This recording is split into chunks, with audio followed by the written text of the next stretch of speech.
meeting to order. And would Commissioner Sains and Commissioner Harper come and stand behind me and lead us in the pledge? We're behind you always, Richard.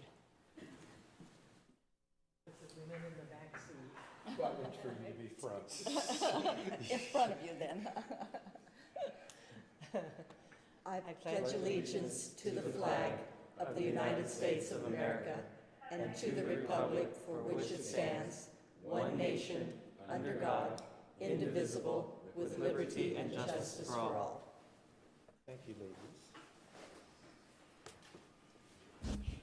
May we please have a roll call?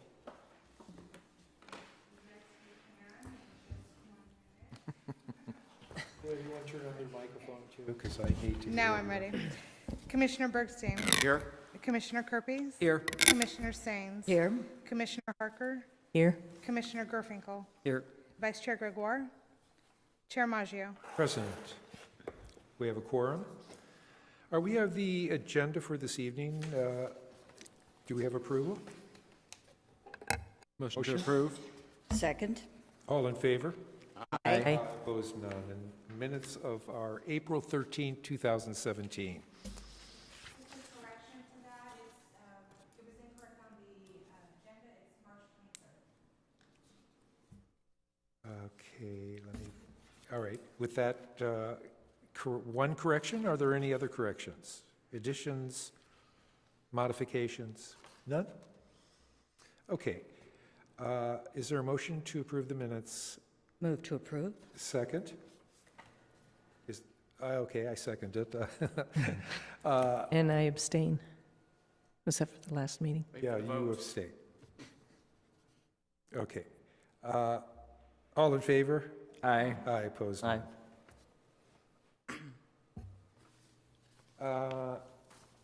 We have public comments, and we have our first speaker, Kathy Blavis. Where are you? Good evening. Evening, Kathy Blavis, City of West Hollywood.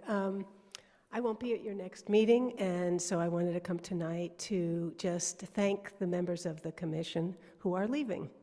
Commissioner Sains, I know you've been here for a long time, and although I'm not here, I oftentimes watch at home, and I'm always very impressed by your knowledge and certainly the way you conduct a meeting. So I know the commissioners are going to miss you, and I actually will as well. So I just wanted to thank you for all your years of service.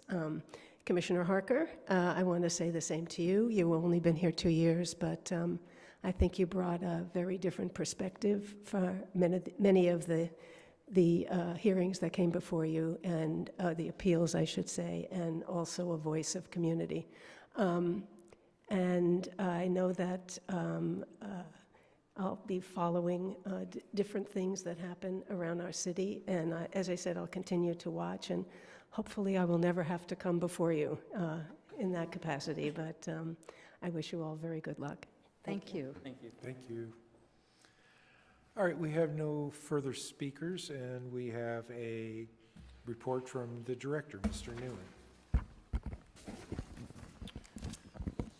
Good evening. Good evening. We will just briefly review the upcoming meeting schedule. So we do have the second meeting this month would be on May 25th. Right now that meeting is open, but there may be some items that we have for that meeting that the commission would like to add. We do have an appeal scheduled for June 8th. We have an appeal scheduled for June 22nd. That's also the day that the commission announces the annual general adjustment. We have the reorganization happening in the first meeting in July, and the second meeting in July, the commission typically sets as its study session. That's my report. Any questions for the manager? Said for the June 8th meeting that there is, I'm sorry, I didn't speak, that you have one appeal. I also have on here the emergency preparedness for apartment dwellers. Is that still on the agenda for that meeting? Sorry?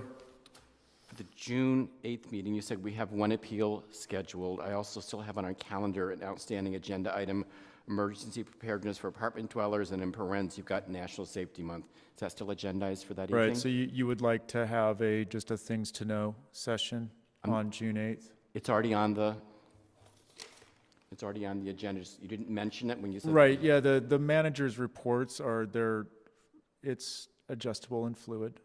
So on that meeting, I'm asking is that you would want a topics, things to know item. Sure, the other one was already agendized for that, and I just wanted to make sure it was staying on the agenda for that evening.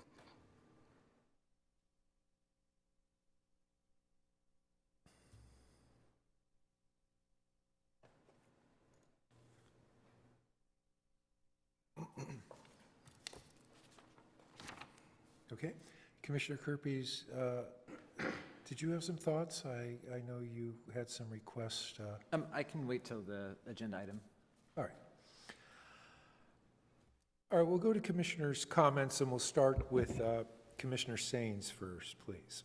Oh, well, I thought this moment would come at the end. Oh, let's make it at the end, then. I Yes, think make that it would at be the more end. Don't appropriate. hold up business. All right. I was jumping the gun a little bit, I guess. I'm trying to get you out of here. Ooh. I know you didn't really mean that way. Staff comments, please. No comments. Do we have Commission comments, or? Okay, I'm Manager's sorry. report. Are we done? Again, I went ahead, and we're going to go right to new business. I think you missed commission comments. Well, we're going to, all right, we'll have commission comments. If I may, Yes, please. would it be maybe more wise of us to do it at the end, after we talk about the discussion topic? Unless someone has something very specific they need to talk about now. I have something not Gail-related, not Not Gail fellow related. commissioner-related. I just wanted to let... You have commission comments now and at the end, so. I just wanted to let staff and the commission know that I will not be able to be here on May 25th. I'll be out of town, Okay. and those are my only comments. I just had one quick question for staff. At our last meeting, I had asked staff to put together a meeting between the tenants, owners of the El Palacio and the Lotus, and bring together rent stabilization and legal and social services. I wanted to know if you've been able to arrange that meeting yet. There were I think at that meeting, I was clear that staff has been working on that in a separate item, and that is well in advance and much farther along than simply setting up a meeting at this point. So we have been taking care of that. And I think that I covered that I may have covered that in an email as well. But that has definitely been happening. Because I'm sorry, I don't mean to press, but the comment that you made when I requested that last time was we're talking, and I just wanted to make sure that it's kind of an all-encompassing conversation to a building that seems to have numerous issues between the There are owners and- numerous things going on with the I'm sorry? building. There's numerous things going on with the building, and there's multiple divisions in the city that have been involved at the buildings, and so that is being taken care of on multiple different levels. Okay. Right.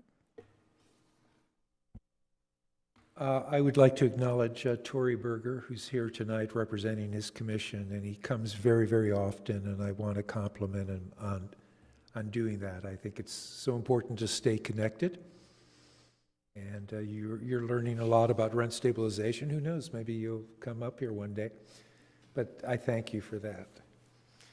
All right, we have our new business, which will be a discussion on meeting cancellations. Is there going to be a report, or should we just go into our discussion? I'd suggest, Chair, perhaps that you just structure the conversation, perhaps by, just allowing one person to speak, going in turns and then coming back and seeing. Let's see if the commission comes to some clarity or some central point, and we'll take notes on that. And All right, who Go would like forward. to start on the discussion of meeting cancellation? Would you like to, Josh? Yeah, is it Take all the right if I lead? start? I had asked for, and I'm sure others had as well, but I was one of the people who asked for this to be on the agenda because I was concerned over the April 13th meeting cancellation where I was, we had all been alerted by email, but I hadn't actually seen that email, and so just a few hours before the meeting, on my way almost to this meeting is when I realized that the meeting had been canceled, and it caused a great deal of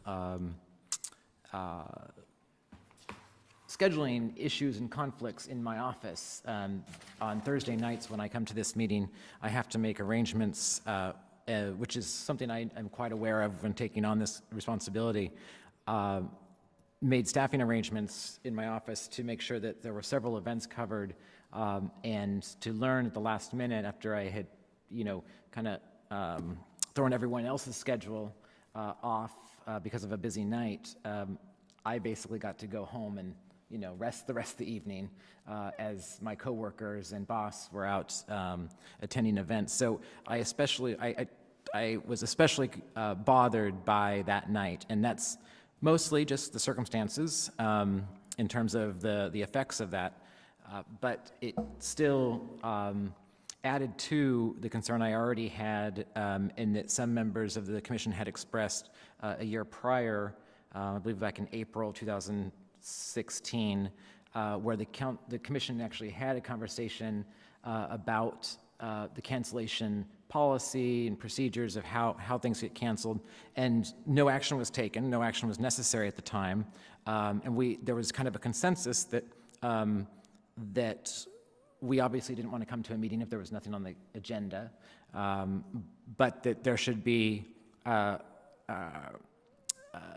careful consideration before a cancellation had occurred. And I then learned at that meeting that the chair had been consulted prior to that meeting, and that's how the decision was made. So there was some commission involvement in that decision, and we moved on. And I think we had 2 other conversations throughout the year, both of them during study sessions.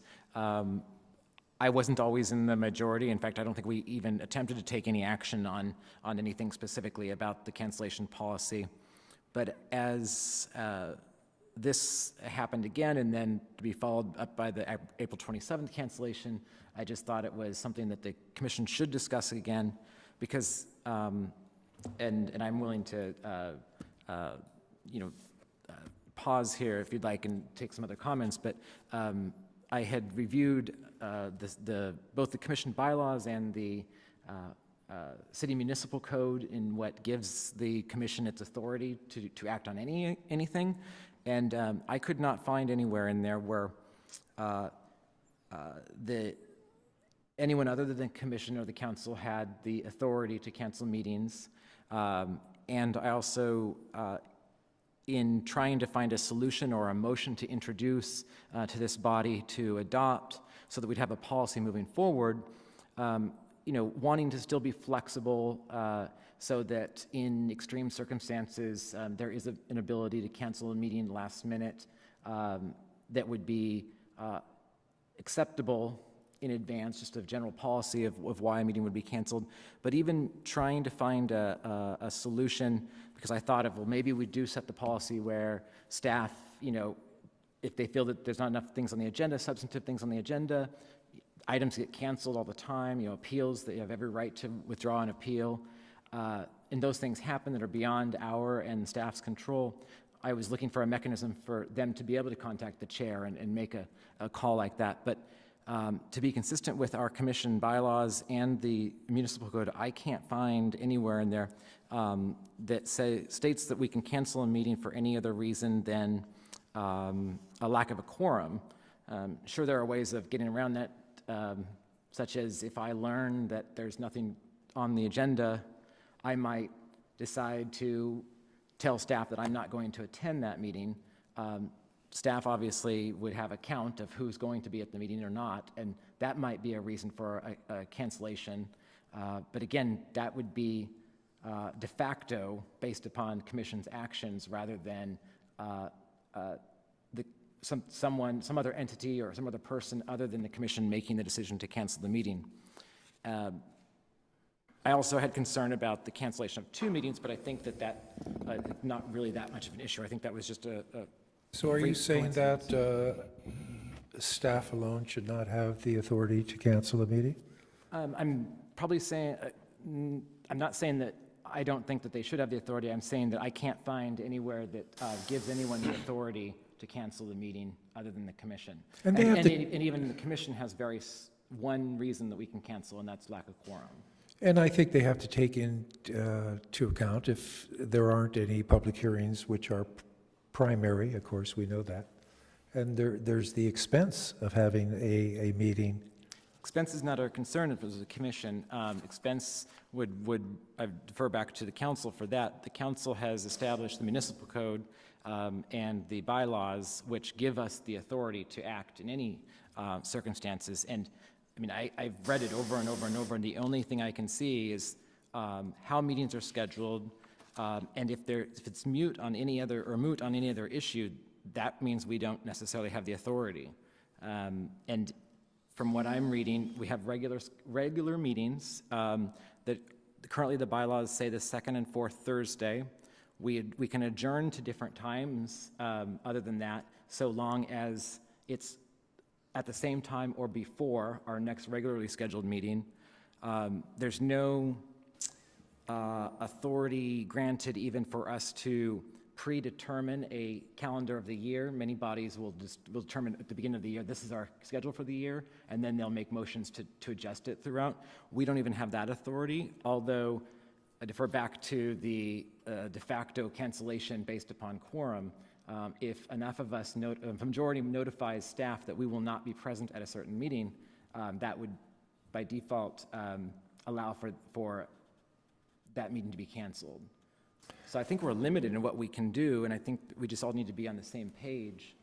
If we cancel to another date, or maybe even another day, that might be a problem because of scheduling. There's all these other commissions and all these other meetings. Well, I'm not And suggesting then we what do that. rooms are available. Certainly, the chamber may not always be. And, but I've thought that each commissioner should request from staff if they need to be called. I think a job like you have and a job like a senator, I'm already calling you Senator, Alexander. Did you hear that one? I think a job like his and yours really require a call. You know, usually I'm satisfied with the email. It's so easy, you know, when you carry your phone, but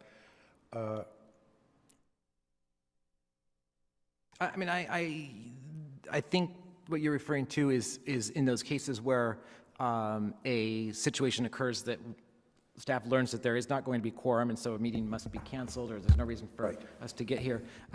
Yeah, I mean, that's a conversation I can have with staff about how I would like to be or prefer to be notified, but that's not really what I'm saying here. You're addressing authority Yeah. to cancel. Could you read cite the provisions that you're referring to and, Yeah, and read the relevant parts to Sure, us? there's really two sections of our bylaws. I mean, there's a large section about meetings and how we have to follow the municipal code, we have to follow the Brown Act, and we have to follow the code of conduct by the city council. The first one, 2.1, describes regular meetings. And are you talking to regulations? Bylaws. this is bylaws. Bylaws. Yeah. This is bylaws 2.1. It says The bylaws of the Rent Stabilization Yes, Commission? yeah, Okay. specifically the rent stabilization. The bylaws state for the regular meetings, the commission shall hold regular meetings at 7 p.m., second and fourth Thursday of each month, except that no meeting shall be held if a regular meeting day falls on a legal holiday. So those are automatically withdrawn from our calendar. Regular meetings shall be held at the West Hollywood Park Auditorium, so it establishes the location. It talks about how we can call a special meeting and what the parameters are for calling a special meeting, which I don't think we've done in the past. And then it talks about adjourned meetings, and adjourned meetings versus when you adjourn a meeting to a certain time. Sometimes you'll hear people say, we adjourn this meeting until Tuesday. That's Right.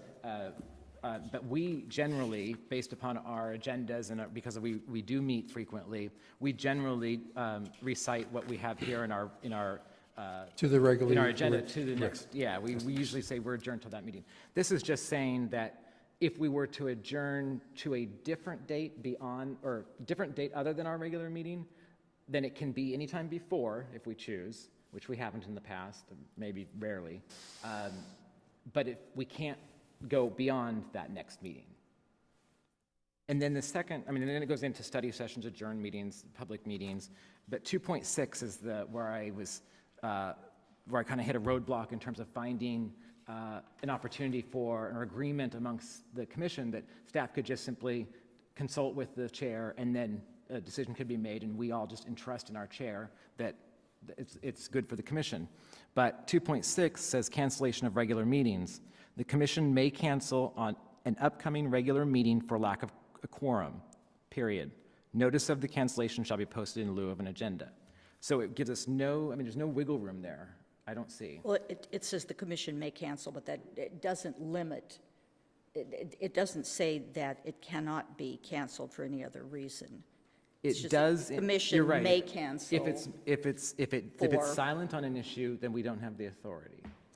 It's not implied anywhere. Not necessarily. Can I jump in for a moment? Yes. Because of course, I've only been with the city for 4 years, and so I'm relatively new, considering that the commission's been here for 30. But what I've been able to piece together from the past, memories and actions of staff, because many of the staff that used to sit here and here are still at City Hall, is that in the past, I think that there was an assumption that when appeals were not scheduled, that the commission had a lack of quorum, that the commissioners at that time were more interested in having those action items on the agenda and to hold the agenda. And so staff would take an action such as to, if you would, cancel the meeting on the assumptive measure that there was a lack of quorum.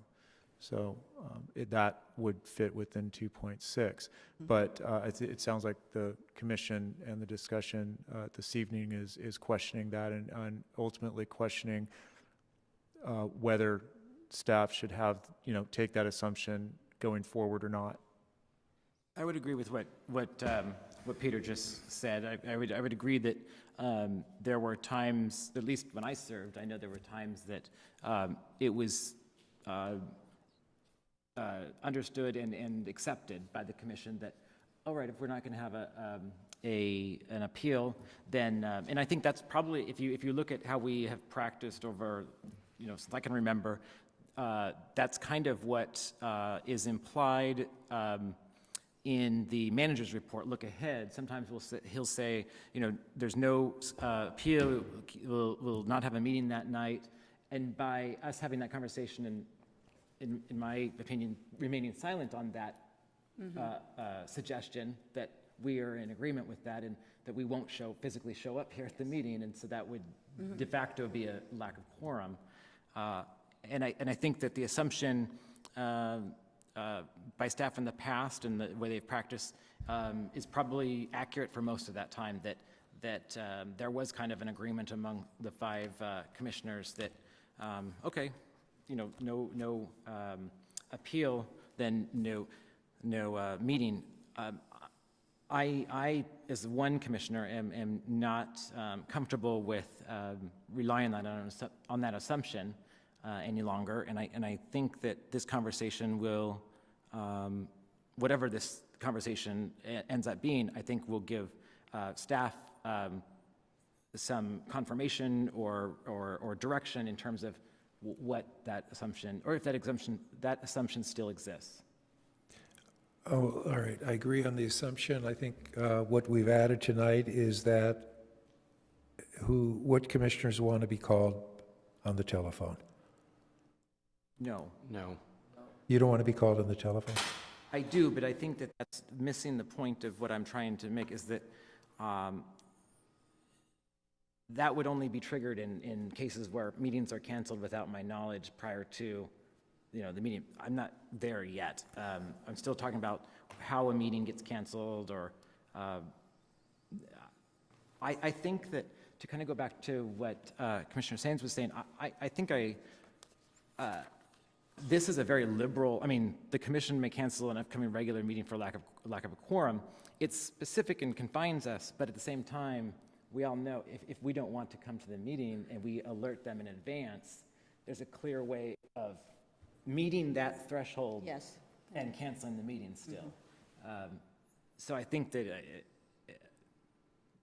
that we can do, or that it won't prevent us from what you're talking about, but we are still limited officially on our reasons for cancellation. So maybe in the future, we say, oh, so staff is suggesting we're not having a meeting that night. Yep, we're not going to show up at that meeting because there's not anything substantive to talk about, so we've all decided that we're not going to show up. And just so we meet that So you're criteria. saying that perhaps you send when people receive the message, however it's transmitted, when a commissioner receives the message that there would be no appeals, the commissioner will transmit back the message, I will not attend, right? Yeah. Yeah. And then that way we officially have a lack of quorum. Yeah, that would be one way. I will not be attending on such and such date. Right. If I may just add to the conversation a little bit, I think with the word specifically may, the way that I look at it, given that our bylaws, our rules and regulations come down from the city council, and without their direct influence and input, we have no power of any kind. All of our power comes from what their word is. So I'm under the assumption that if we start from nothing, and then they say, you may do this, that implies to me that they've given us the authority to do this one action and not the authority to do other actions because we had no power in the first place. If we started from a place of power and then you were taking away things, then I can understand the assumption of, okay, that's fine. You've said that we may do it for these things, but you didn't say that I couldn't do it for all these things because my role comes with the authority of scheduling and canceling things. In this situation, we don't really have the ability to directly schedule meetings. Meetings are told when they're going to be scheduled, second and fourth Thursday, right? So if that's the case, then our only decision is where does the council give us their influence and where do they bestow power? And the way that I see it in the only one scenario in our bylaws, and Peter, please correct me if I'm wrong, but the only place that it does say in our bylaws who has the authority, or if anybody has the authority to cancel a meeting, it's the commission, and given lack of quorum. And that's it. Well, I think that's consistent with what Right, Josh was just saying. Right. And I'm fine with both of Okay, you cool. on this, and especially since Peter was explaining to us that they actually operated from that provision, from 2.6, in sending out notices, the meeting will be canceled because Wonderful. because there's no appeal that night. The assumption was, oh yeah, okay, well, everybody's not going to attend then, and therefore there's a lack of quorum. So Right. Okay, we're all on the same page now, I think. Sort of. So now we're back to Josh thinks that we should be more official that we should make a record of our lack of quorum by communicating our non-attendance. I mean, back. I don't even know if it has to be really a set record. I mean, I think we should all understand that if we don't say, no, Peter, or Mr. Manager, sorry, we don't want to cancel that May 31st meeting because there's no agenda item right now, then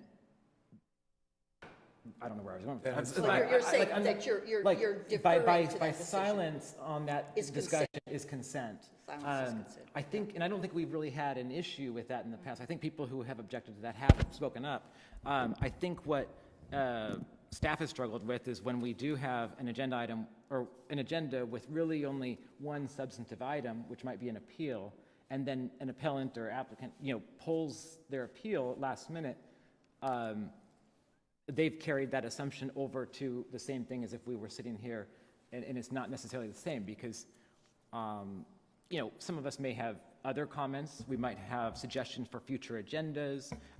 There may be members of the, I mean, that's the number one, the key thing that I'm trying to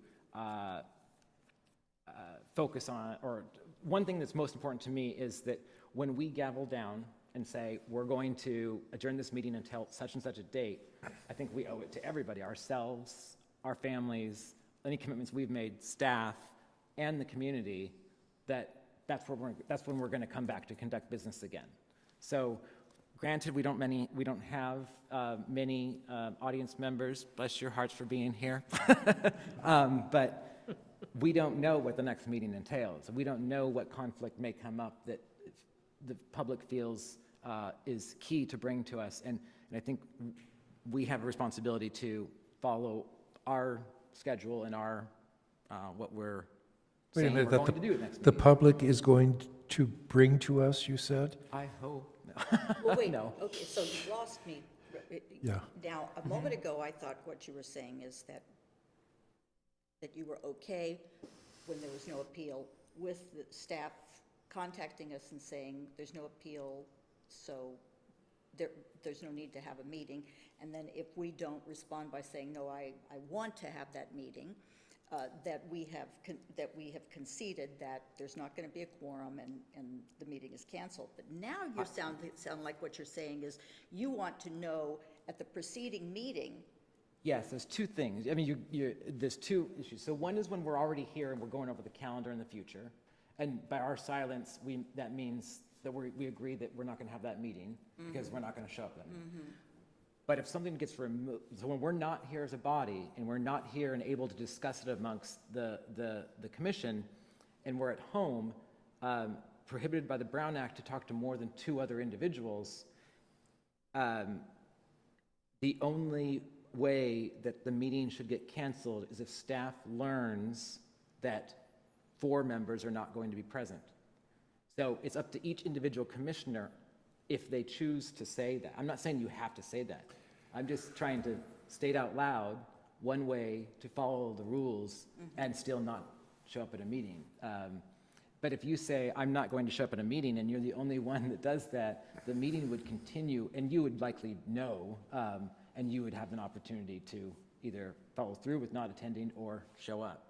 If I can throw in a few comments.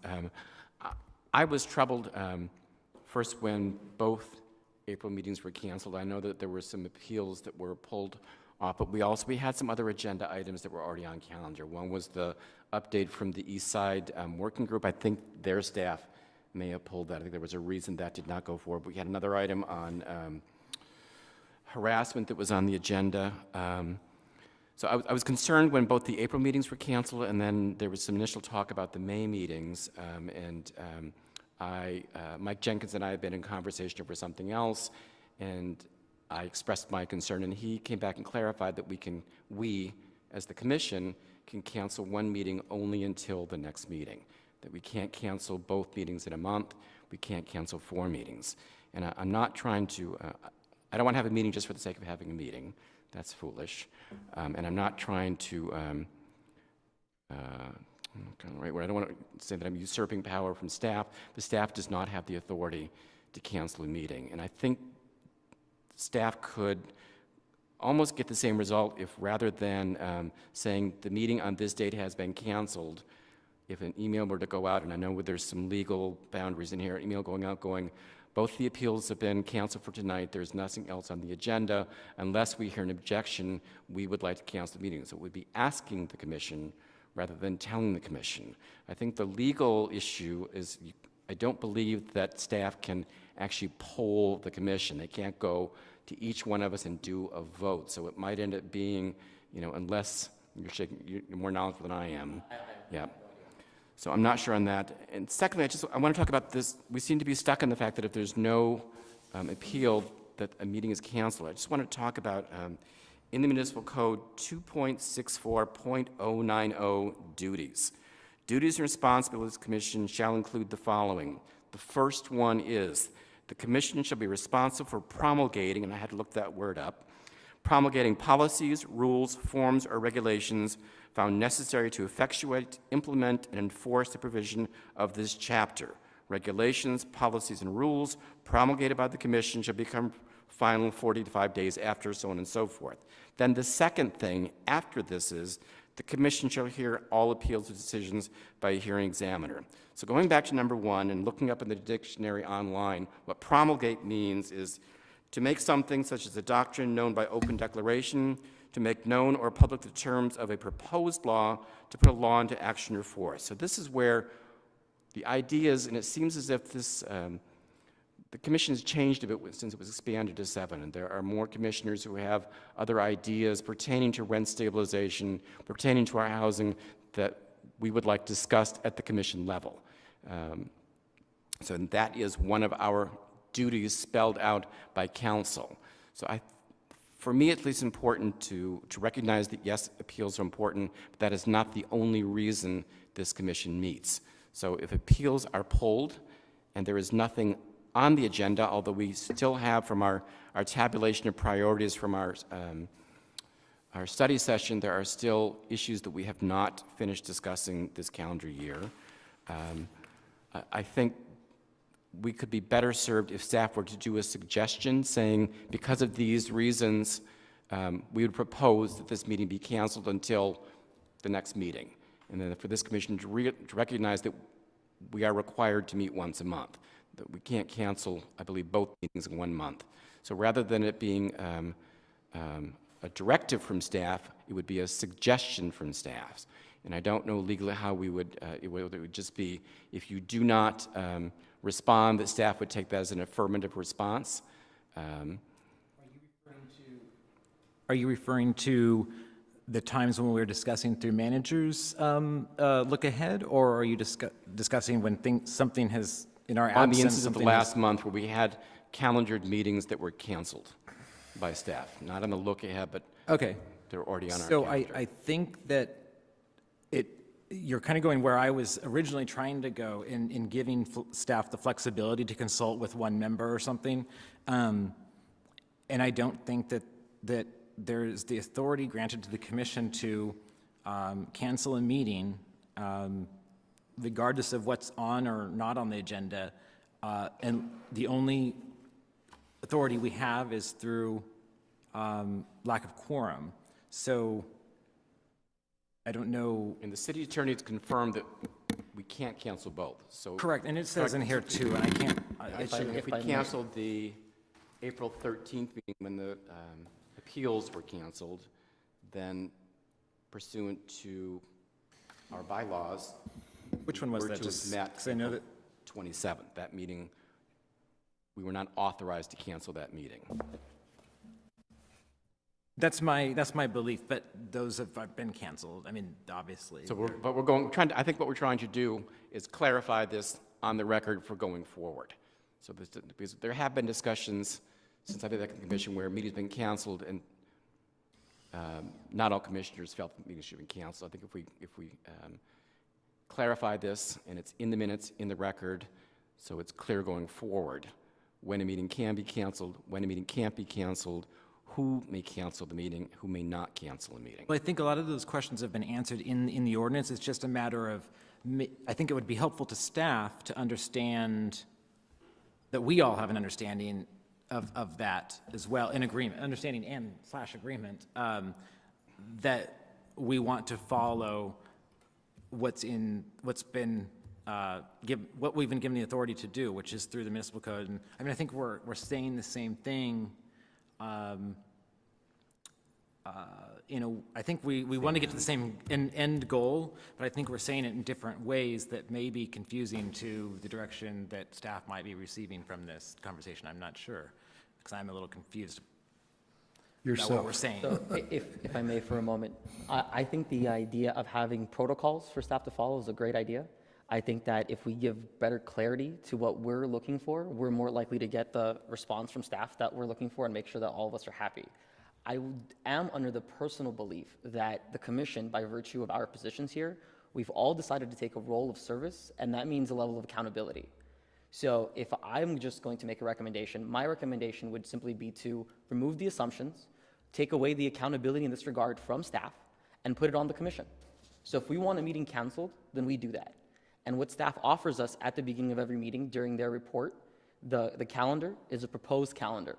That staff is simply saying that this is the dates that we propose that you have meetings based on that there's a topic here, there's a topic there, there's a topic there. And then at the end of that, we as a commission make a commission motion and action to remove those meetings from our calendar. I believe that will satisfy the legal requirements on our end, as well as make our desires public, and there's no need or problem in terms of making sure that we are being as transparent and accountable as possible. In a situation where the only thing on the agenda is a hearing, and the hearing is canceled, then that could simply be a 3-step process from staff. And I know this is kind of a headache, but we hope that a lot of the hearings don't get canceled.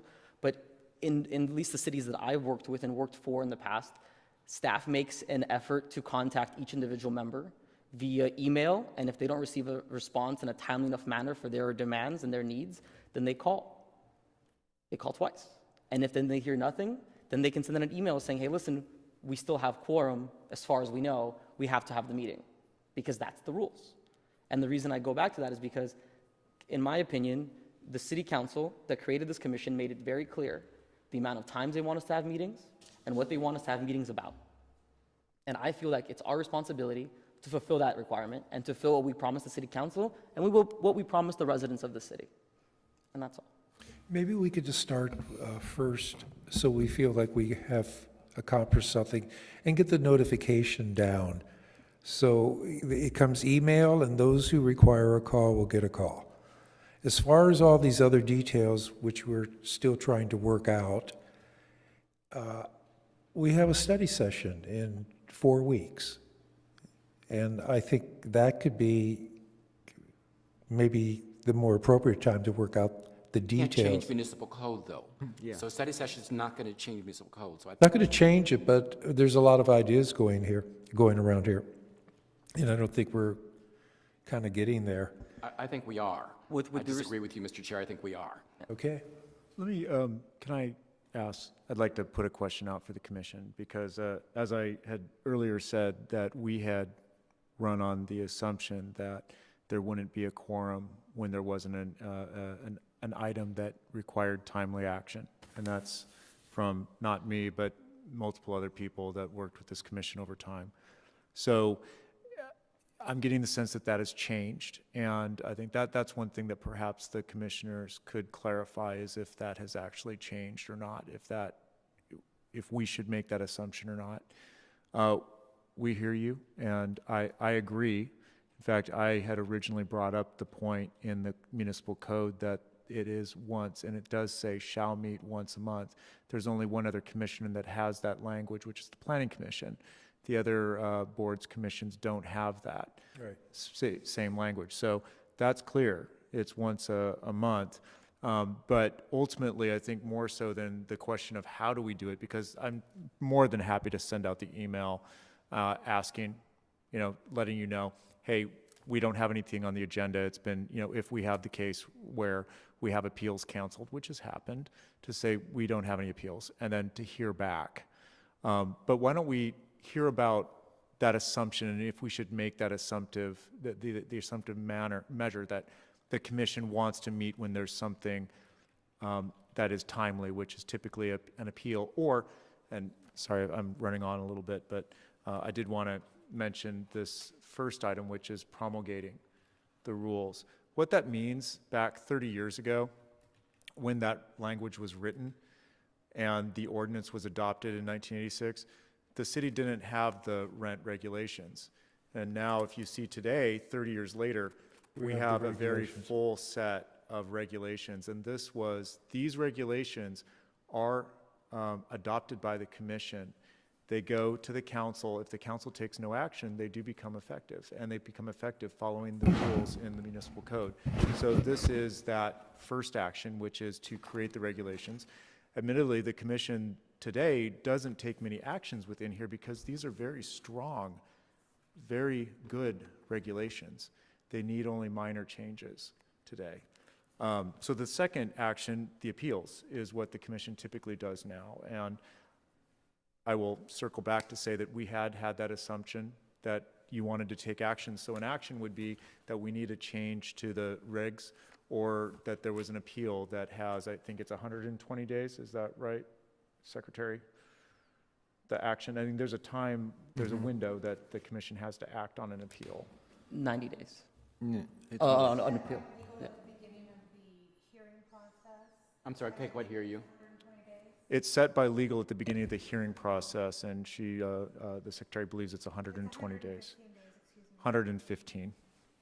So those are the items that we had run, that staff had become accustomed to, assuming that there wouldn't be a quorum. So with that all being said, and I'm sorry I was a little long, if we could, that would help us to understand if that assumption is still valid, that it's an action, or otherwise. Manager Noonan, if I may, with all due respect, really quickly, just two quick questions. First and foremost, the resolution that you would like us to come to in terms of answering your first question in regards to if the assumptions have changed, will that require a motion from the commission or simply our opinion? No, there's no motions that are necessary Okay. tonight. And the second part is, in your analysis and clarification on the first part of our duties, is that the opinion of the city attorney's department? Well, if you look at the language and how it references to the 45 days, that's specific to how these actions and the regulations take effect. No, I understand, but my question is in terms of limiting that first part to the new rules and regulations you stated. My question falls into whether or not that correlation, as you noted. I can't answer that tonight. Okay, so then can I ask that at our next scheduled meeting, we receive the city attorney's opinion on what our duties state that we should be doing? Right. Is that okay? I'm happy to look into that. Can you at least at the next meeting give me Yeah, I said I could look into that. Right, what I'm saying is if it can't be provided at the next meeting, can you provide update on when it will be provided? I'm happy to look into it. I honestly can't make promises for other staff. I can't make promises for the city attorney's office, but I'm happy to carry that forward. Okay, fair enough. And come back, okay? Yeah, I think are you kind of looking for some closure? So if you can't find out anything or whatever the situation may be, that we get a report saying, this is what I did and this is what happened, period. No one called me back, whatever. I think that we're looking for closure, so. Right. Yeah. Yeah, I'm happy to do that. Even if that means thank that you. there's no. So what information. I mean, it sounds like you really want me to lay it out, please. Just tell me exactly what you want. Do you want me to say, I called this person on this time at this date and I didn't get, what do you need? I think a lot of times that something is asked and for something to come back and we have to ask for the status instead of coming back, which means we don't know whether it's being worked on or not being worked on. But if we say something like that, very direct, that we'd like the city attorney's opinion on scope of or purview, and regardless of what he says or anyone gets back to you on, at least you can say to us, I took that and I asked about it and no one got back to me, or the city attorney said, no, I don't want to deal with that, or whatever, whatever the outcome might be, just so we know at least, okay, we don't have to ask about it again to you because you did what you could do, and if people have an issue with it, they'll find other ways to address it. Okay, that's what I'll do. Thank you.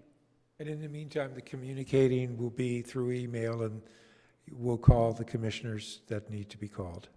Well, I don't think we've. Do we still want to do that? I think we should answer Yeah, his I question think about the we need to have a discussion on what assumptions. Peter asked us to now. Or Manager Noonan, my apologies. It's up to the commission, but it sounds like that might be a good basis to start with, Yeah. is has that assumption changed? Until we, let's kind of follow some sort of pattern until we get this information and it's brought back to us. Well, wait, the information that you're seeking from the city attorney is not. Is separate. Is something It's separate and separate, apart yeah. from the question of the cancellation of meetings. I don't It think has that- to do with what's the scope of the responsibilities of the commission. Commission in general. Yeah. Yeah. But Kind of two general terms. It's like there's the workload of the commission, and that might be high in some people's opinions, and that might be low, and the city attorney might say, nope, it's going to be low because this is all you can do. But that's talking about workload and what we'll put on our agendas. Yeah. But what we're talking about, or trying to talk about, or we're talking about both, I guess, but the meeting stuff is more about meeting schedule and how to determine when we're having a meeting and when how a meeting would be taken off of the schedule. If we say we have to have a meeting twice a month, every month, forever, then we'll have to address the workload issue for sure, because we don't want to just show up and gavel down and then gavel down again and be done. Exactly. So that's how I kind of break it up in my mind, is workload versus actual schedule. So just so that we're all on the same page and clarifying on the record, for meeting cancellations, staff will not cancel meetings. Commissions may cancel one meeting to the next, but there will be one meeting per month unless there's a national disaster and the building isn't here. So, If I may. I'd like to see us prepare and plan to have all of the meetings that the city council had allocated to us. If there are things that come up that relegate us to not having as many meetings, then that's completely understandable. Things happen, plans change, you never know what could happen. That's fair. But That's one meeting. I'm sorry? We're required to have one meeting, right? Right, but we're scheduled to have two. Not always. Are we always scheduled to have two? Yes. Yes. Well, the bylaws say that the commission would meet, that the commission meets on the second and third Thursday. Second and Sorry. fourth. Second and fourth. Yeah, Yeah. second and fourth. But So the- that kind of contradicts the itself. municipal code says that you shall meet once a month. So it sets the dates, the days of the month that the commission meets, and then it says that you shall meet once a month. Does I'm one- not sure that it says that you must meet twice a month. Does one usurp the other, or? No, the one just simply sets out the calendar days of the month that you meet, the second and fourth Thursdays. The other says that you shall meet once a month. Yeah, both use the actual word shall, so they're both requirements. But one is in reference to shall meet on these two dates. The other one, and then lays out how we cancel a meeting or if we call special meetings. The municipal code sets a minimum that we shall meet one meeting a month. So minimum one, potentially two. Well, even, there's ways to do more, but I don't think we're going there. Now, And you if we're can, going and you to, can cancel one. Okay. You can cancel one if there's a lack of quorum. Right, but that should be at our discretion. And so I think it should be at our accountability to do that. So we should prepare to do what we agreed to do, which is have 2 meetings a month, second and fourth week. And then if things come up, if there's not a need for a meeting and the commission decides that, and we can preemptively cancel, then we should do that here at the dais. so our meeting cancellation should be decided here and not in any other way? That's the proposal that. Because it would take an awful lot of Alexander's making. communication. the Unless other it's an actual emergency or the one item that we had scheduled for that day is removed or for the next day is removed, then I think it should still be at direct notation to staff that we don't have quorum. Meaning that if staff sends out an email and 4 of us see it and send back an email saying, I get it, I won't be there, that's lack of quorum. At that point, staff can just send everybody an email saying meeting's canceled, just like it is now. The only distinction is are they going to assume that we're not attending because there's nothing on the schedule, or are we going to tell them that physically? I thought there was a legal reason that, someone correct me if I'm wrong, that if staff were to send an email to all 7 commissioners and say that, we are suggesting this meeting be canceled, that are we allowed to respond to that, or is that polling the commission? I'm looking for. I think that to avoid the problem completely, I think that us having this conversation makes us all aware of what our options are when we get an email saying the one item on your agenda was polled, or whatever the email might say, but it's not, I'm not even suggesting that they suggest the meeting cancellation. I'm saying we're discussing it right now. If we know that that's the only thing on the calendar and we don't have a reason for personally being there, then we would take it upon ourselves to inform staff ahead of time that we are not going to be there, or do not plan on being there. If once they learn that there will be 4 members that won't be there, then they would So it would not place be, cancellation. would not be a reply all to an email from staff. It No, would be, no. Each individual would respond. If they chose to, yeah. so then how would it work? Let's say that Gail has an item she wants still discussed at that meeting. There's one thing left on the agenda, and Gail still wants that discussed. She can't hit reply all.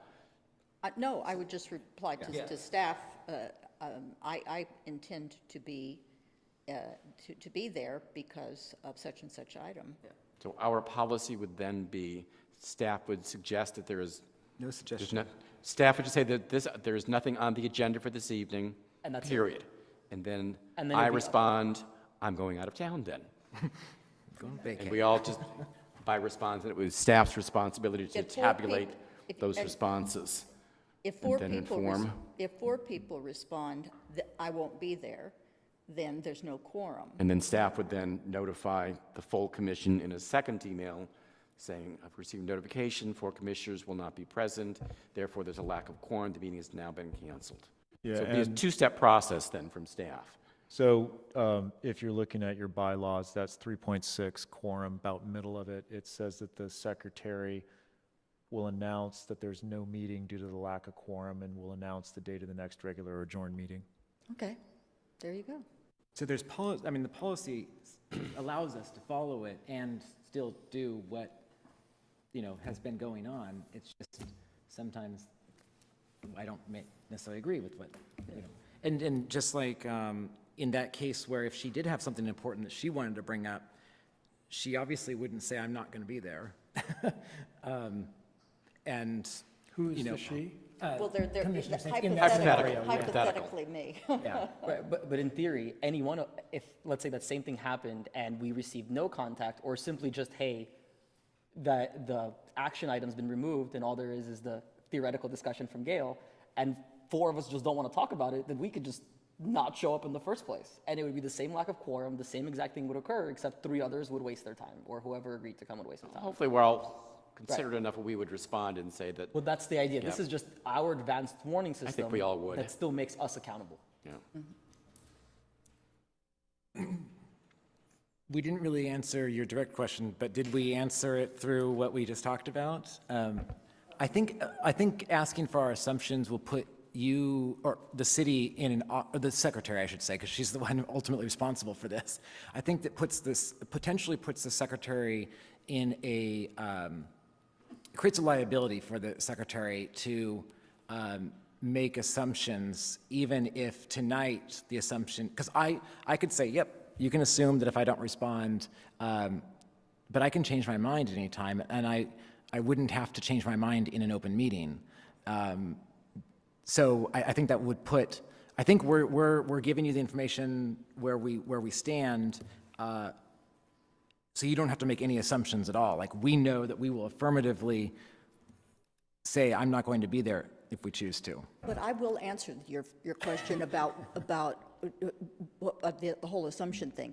It worked for 30 years. I have no problem with it. Obviously, some of my colleagues do, but I still have no problem with your assuming when you notify me that there's no appeals and therefore the meeting is going to be canceled. That you can assume that I'm not going to show up. And I have no problem with that. Richard, Exactly. I think Richard is the same. And if David were here, I think he would say the same.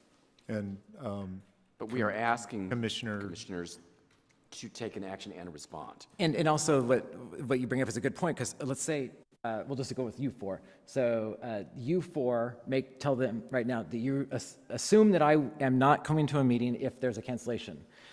He and I do not have that assumption. So on the day of the meeting, and let's say Gregoire does not either.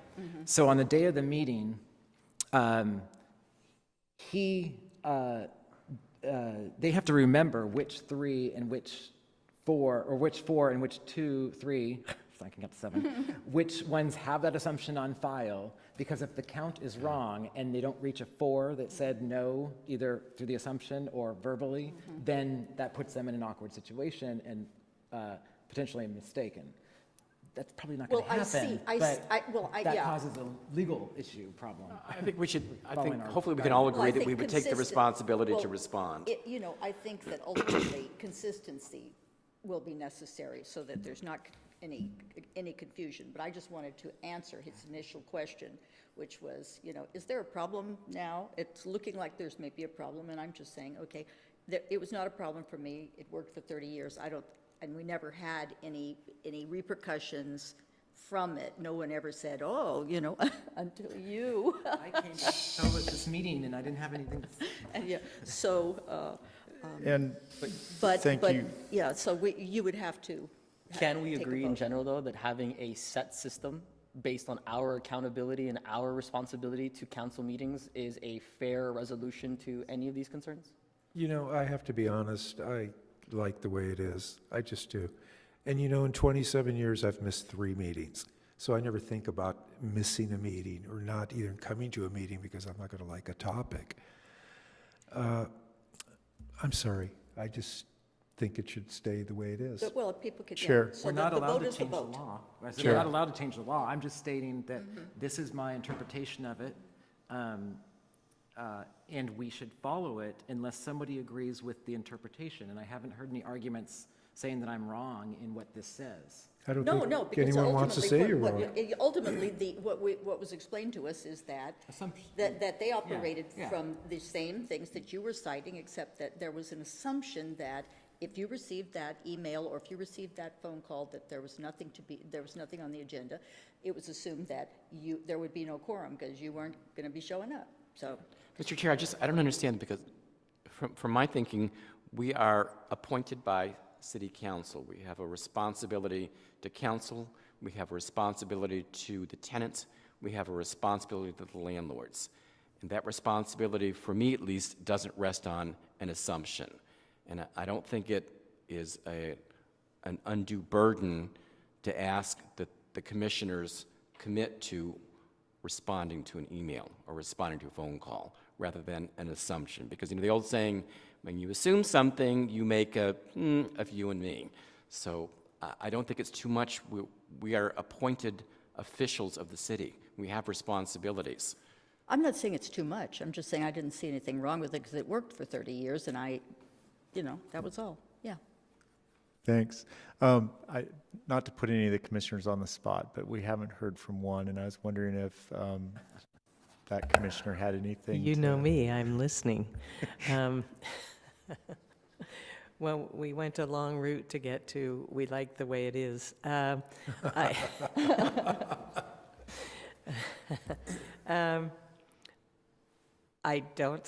considered not only a responsibility, but a courtesy just to respond. And if this particular group in our age brackets, we're not all that old, it's not like people who don't have a computer or have their devices in their hands all the time. All you have to do is respond, yes, I'm coming, no, I'm not coming. And if it's Laura or Peter taking this tally, then the second one would be, this is how many people wanted to attend and this is how many people didn't. So I don't think it's, we might be beating a dead horse here. How did this start? Was it because of the one meeting that was canceled and? 4. No, but originally, we talked about this before.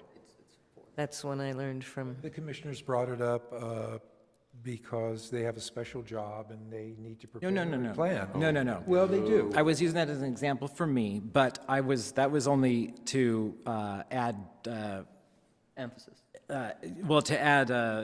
this recent meeting just upset me more, like extremely, based upon all of the circumstances. But a year ago, there was a discussion. It was our first meeting that had ever been canceled in that way in any of our recent memories. And we had a discussion then, said, this doesn't happen very often. And I was satisfied with the fact that it wasn't a staff decision. They had consulted with the chair at the time. And so I was fine with that. We elect a chair to run our meetings and do all that. And when I came here tonight, as of yesterday, I had planned on clarifying that this commission was okay with that consulting with the chair, until I started looking more closely and thought, wow, we're constrained. Oh, wait, we're constrained by the letter of the law, but there are lots of ways around it, like what we're discussing tonight. And I think that Peter's explanation of the assumption that's been made over the years, I think that I agree with that explanation, and I think that that explains why they were just automatically canceling meetings without our ability to be consulted. We can't have discussions about action items, which includes agendas and all that stuff, and meeting schedules outside of this forum. So we're limited. We're basically, our ability to speak as a commission is muffled if we don't have meetings. So I'm not using that as an argument to have every meeting. I'm just saying that we don't have a way to have this conversation until we're here. And that's why tonight, the only thing on the agenda, because we don't have an appeal, is this discussion, because we can't have this outside of this meeting. Yes, and I'm sorry that the vice chair is not here because I think he would add greatly to the discussion. So we'll have to continue this discussion, obviously. No. I don't Well, understand what. I No. don't Well, know. Why? there'll be I don't think information so. that will come back and we'll have to. What new Because I information? don't have a problem, I don't have a problem with doing it the way that you're proposing doing it. As Stephanie said, you know, that, yes, we all have cell phones and all those things. I'm just saying, I had no problem with the old way, but it's easy to adjust to what you're proposing. And if it's that important to, you know, if you feel it's important, then Thank you. why not? Thank you. It's not a big deal. Not just important, I got clarification from the city attorney's office, so it's what we are directed to do. So there's no assumptions involved, it's what we are directed to do. The city attorney's office said that we're directed to do what? On the cancellation policy and how often we meet. There's no ambiguity in here. There's no assumptions. It's the city code. It's our bylaws states exactly when we meet, how we cancel a meeting, and how often we meet. Oh, so you're talking about what we already talked about earlier. When you said the city attorney, I thought you'd had a conversation with the city attorney. Briefly, I asked him to clarify this. And he did. And he said what We, Josh has as been saying commissioners, can cancel a meeting to the next meeting in the month. It's exactly what we talked about in the beginning of the meeting. It's that, what those, he explained, from my understanding, from what Commissioner Burstein has noted, is that the city attorney explained what those specific notations that Commissioner Kirby's brought up, what they specifically mean, which we've discussed this entire time. Probably in legal terms like exactly according to the bylaws or exactly according to the law. Right. So I think based on the conversation we just had, I think it's pretty clear, just to answer Manager Noonan's question, it sounds like the assumption is over. I think we're gonna take accountability and responsibility as a commission to cancel our own meetings. All right, so everyone is satisfied and we know where this is going and what information we're going to get back, right? So is there a motion going to be made? We don't need to a motion. necessary. No need for motions. We can take that forward. Now, the other point, now some of the commissioners had indicated that there's an ability to cancel in between meetings, and then others said no. So that's still a little gray, whether we can send an email out to say there's no items to discuss, there's no appeals for the coming meeting. Would the commissioners still want to meet? Would you want us to do that, or do you want to have the meetings and the commission decides whether they cancel the meeting in session only? You mean, then we would just leave? I mean, that would be very expensive. So Well, we have to meet once a month. So if you send an email out saying that there's nothing left on the agenda for this date, and then the four of us agree that we are going to cancel that meeting, we still meet at the next meeting in the month. Well, first of all, we're not deciding to cancel the meeting. The cancellation comes as de facto by us saying, I'm not going to attend. Lack of quorum. So lack of quorum is the only reason that a meeting can be canceled, other than a holiday. I think there is some confusion about, so if we understand that, we cannot cancel a meeting.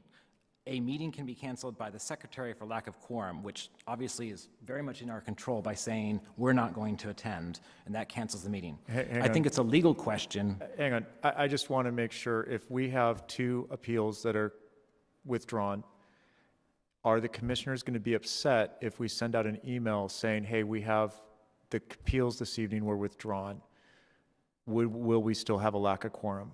Or should we just assume that we're going to have the meeting and there's nothing on the agenda, the commissioners have comments, and then we gavel to the next meeting? I think the staff asking us if we're going to attend as a poll, you should you should ask the city attorney's office if you're able to do that. Happy to do that. I'm just But- checking in to see if but- if commissioners are going to be upset if we do that, or if you would rather What would that we we just be do- upset about? I didn't hear your last, or rather, I didn't hear your. Well, we have sorry. canceled, the meeting a year ago that we canceled because there was a real sickness going through City Hall, and we simply didn't have staff. And so we talked to the chair about that. And that was an abnormal situation, but literally there was no staff to get the packet out, to write any reports, to do any product. The meeting that we canceled, the first meeting in April, was because we had a double appeal. I think honestly, it seemed like the landlord and the tenant, they worked it out, they withdrew the appeal. We canceled it. That also seemed to upset some commissioners. So I'm checking, honestly, because I don't want to upset commissioners. And my So- answer is, and I think we've already discussed this, no one's upset about withdrawals of appeals. What I'm upset about is that I am feeling as a commissioner that I don't have the ability to address issues of concern if staff, whether based on assumption or malice, decides to cancel a meeting. I'm not saying... Well, I don't think that staff has ever done anything No, by that's what I'm not malice. saying. But you're bringing up this issue of being it's upset not that about they're- lack of appeals. we're- Please don't interrupt me. Please don't interrupt me. Oh. So you're bringing up the issue of upset over appeals being withdrawn. I don't understand the basis of the question, will the commissioners be upset if we send out an email saying that 2 appeals have been withdrawn? What would we be upset about? That's what we've been discussing. These are the circumstances we've been discussing. You're missing the key. Should we just have the meeting? You and should let the have a co- meeting we should- we unless have this that meeting. commission, or you're informed that a lack of quorum is going to be So present. what I've heard is that you want to sit in session and decide the cancellations in session. No. I've also heard No, others. okay. Oh, okay, thank you, because Well, I've also that's heard what it others say sounds that like, we can though. do it out of session. If I may, So that's all I'm clarifying is, can we do it out of session, or do you want to sit in session? if I may. Yeah. My take on it is very simple, that we cancel the sessions in session when there's nothing there, if we have nothing to add. So for example, at the beginning of every meeting, we go over our look-ahead calendar, right? So instead of there being now on that calendar where it says blank meeting, that meeting is canceled, blank, that meeting is canceled. The assumption now is that one of us has something to add to each one of those dates. And when we as a commission agree that we don't have things to add, then we can say, we all agree, we're not going to be attending that meeting. And that's our quorum. But in Peter's description, where there's a appeal that's either removed or rescheduled or whatever it may be, but no longer going to be held on that date, then that is an emergency situation. That is not something that we could have foresaw. That is not something we could have discussed here. And in that case, you still assume that we have something to put on the agenda for that night, or something to talk about that we were going to talk about beyond what was there. But when you just simply inform us, hey, our 2 topic items for the evening have been removed, and that's, in my opinion, all you need to do. And now, because we're under the impression that it's our responsibility to cancel our meetings, so if it says there's nothing on the agenda, we all look at it and say, oh, nothing on the agenda, I have nothing to add, I will not be at the meeting, reply. And if 4 of us do that, the meeting is canceled regardless. And you ultimately achieve your desired result, which is canceling an unnecessary meeting where we're just wasting city time and city resources. Agreed, there's no reason we should be doing that. But if we have the ability to actually take the responsibility onto ourselves, then what we can do is make sure that our needs are being resolved in terms of our service to the community as it was appointed to us by the commission, by the council, but at the same time make sure that staff time is being respected and appropriately used. Agreed? Yes. That's where we were at. Cool. One point of order perhaps, though. Say the scenario arises that you have 2 meetings coming up in the next month, and both have appeals on them. We didn't add any topics to those evenings, those 2 separate meetings. Now, both appeals, say it's one appeal on the first Thursday, and 2 weeks later it's another appeal, they're both canceled. Are we still at the time required to have 1 meeting? Yes. And No matter so what. we can't lay this blanket statement over it that if there's no appeals and 4 people aren't coming, then we don't It's have it. incumbent upon us, us as commissioners to do a better, for me to do a better job of making sure that items that I would like to discuss with the commission are calendared. There can be some fluidity as to when they're calendared. Like I'm looking at the, the May calendar, the June calendar, I can see moving one item. If it's the only thing appearing currently on the May schedule, we've had a meeting in May, that could be moved to the June meeting. So I think it would be incumbent, at least for me, I can't speak for all my commissioners, to make sure that the ideas that I want discussed are brought up and calendared so that we have some fluidity, so even when an appeal has been canceled, it may not mean the cancellation of a meeting. So if one meeting is canceled and we have that second one in the month, we have taken it upon ourselves to make sure there are worthwhile topics to discuss at that second meeting. And I think that you bring up a good question in the sense that, yeah, we all believe, or actually this says we have to have one meeting a month. What it doesn't address is if we are not, it does address if we are not a quorum, the meeting cannot occur. So that puts into a discussion we don't even need to talk about tonight, but if we continued to not show up for meetings, we would miss more than 2 meetings before we're automatically removed. Council would have to take an action before that. So that's a whole different legal issue that the city attorney would have to deal with. But no one can make me physically show up at a meeting. So I think we're hung up on this one item, one meeting a month issue when it's really not an issue, because we're all going to attend meetings that have agenda items. And if we don't, then that creates another issue that is beyond our power. At the end of the day, I know this is a waste, and if there's no way around it in terms of from where the city attorney sees the situation, but if there's no way around it, ultimately we could show up, bang the gavel twice, make some comments, and leave. If there's nothing to talk about, we have nothing to address to the community, and there's nothing going on, but we are mandated, it still is our mandate. So I think that the system that we've outlined here will allow us to address the concerns that we brought up. It will allow for us to have a stable path going forward. And I think more than anything else, it will bring us back to what I believe the core of every commission is, and that's to serve the people. In order to do that, as we know from watching the Great 45th, is that transparency and accountability and the ability to, and being responsible for the things that you've taken upon yourself are crucially important for you to be able to do your job and to do it well. You're here. Yeah. I think that the number one thing is we need to remember that we have agenda items on every agenda, and it's called public comment. And we don't know what that's going to entail, but this is a right of the public to be able to come and address their Rent Stabilization Commission. And the more we limit meetings, I'm not advocating every 100% we have to be here for every single meeting, but every time we limit our meeting schedule, we limit the public's ability to address this commission. Great.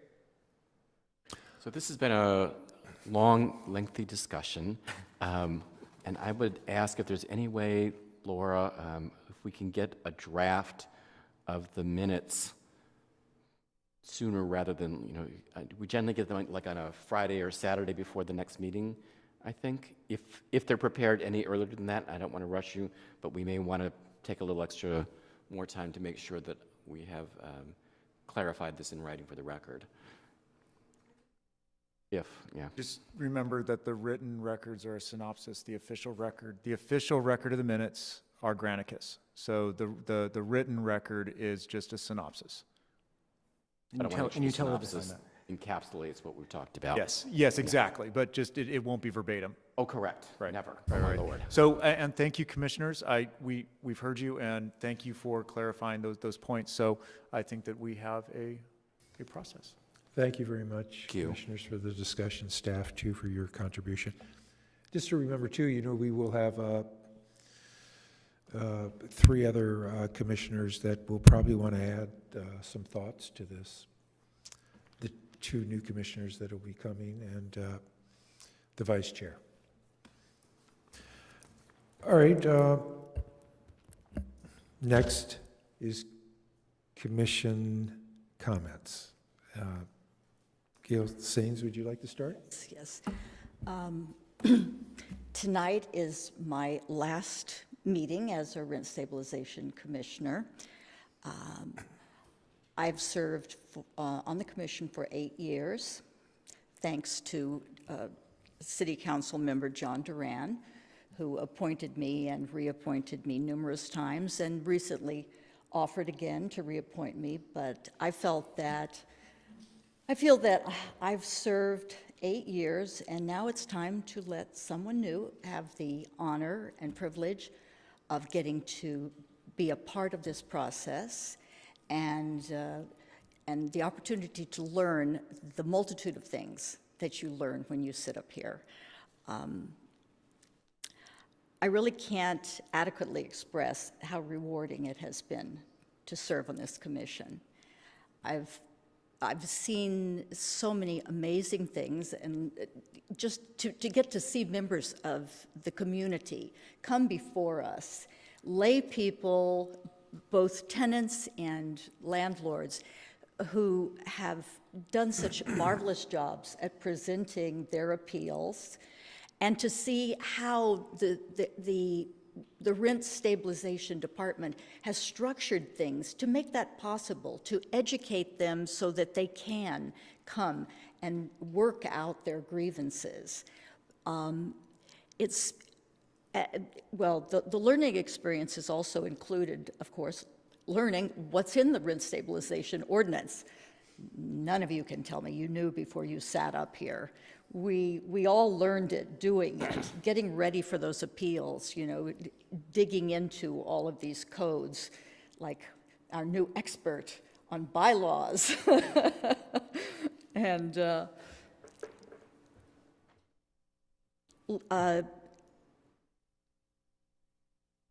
it's really been fascinating and challenging, because we've had some very, difficult cases.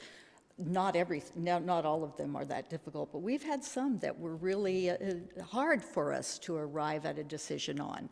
And it's been great to work with all of you in wrestling through those facts and figuring out how to apply the law to them.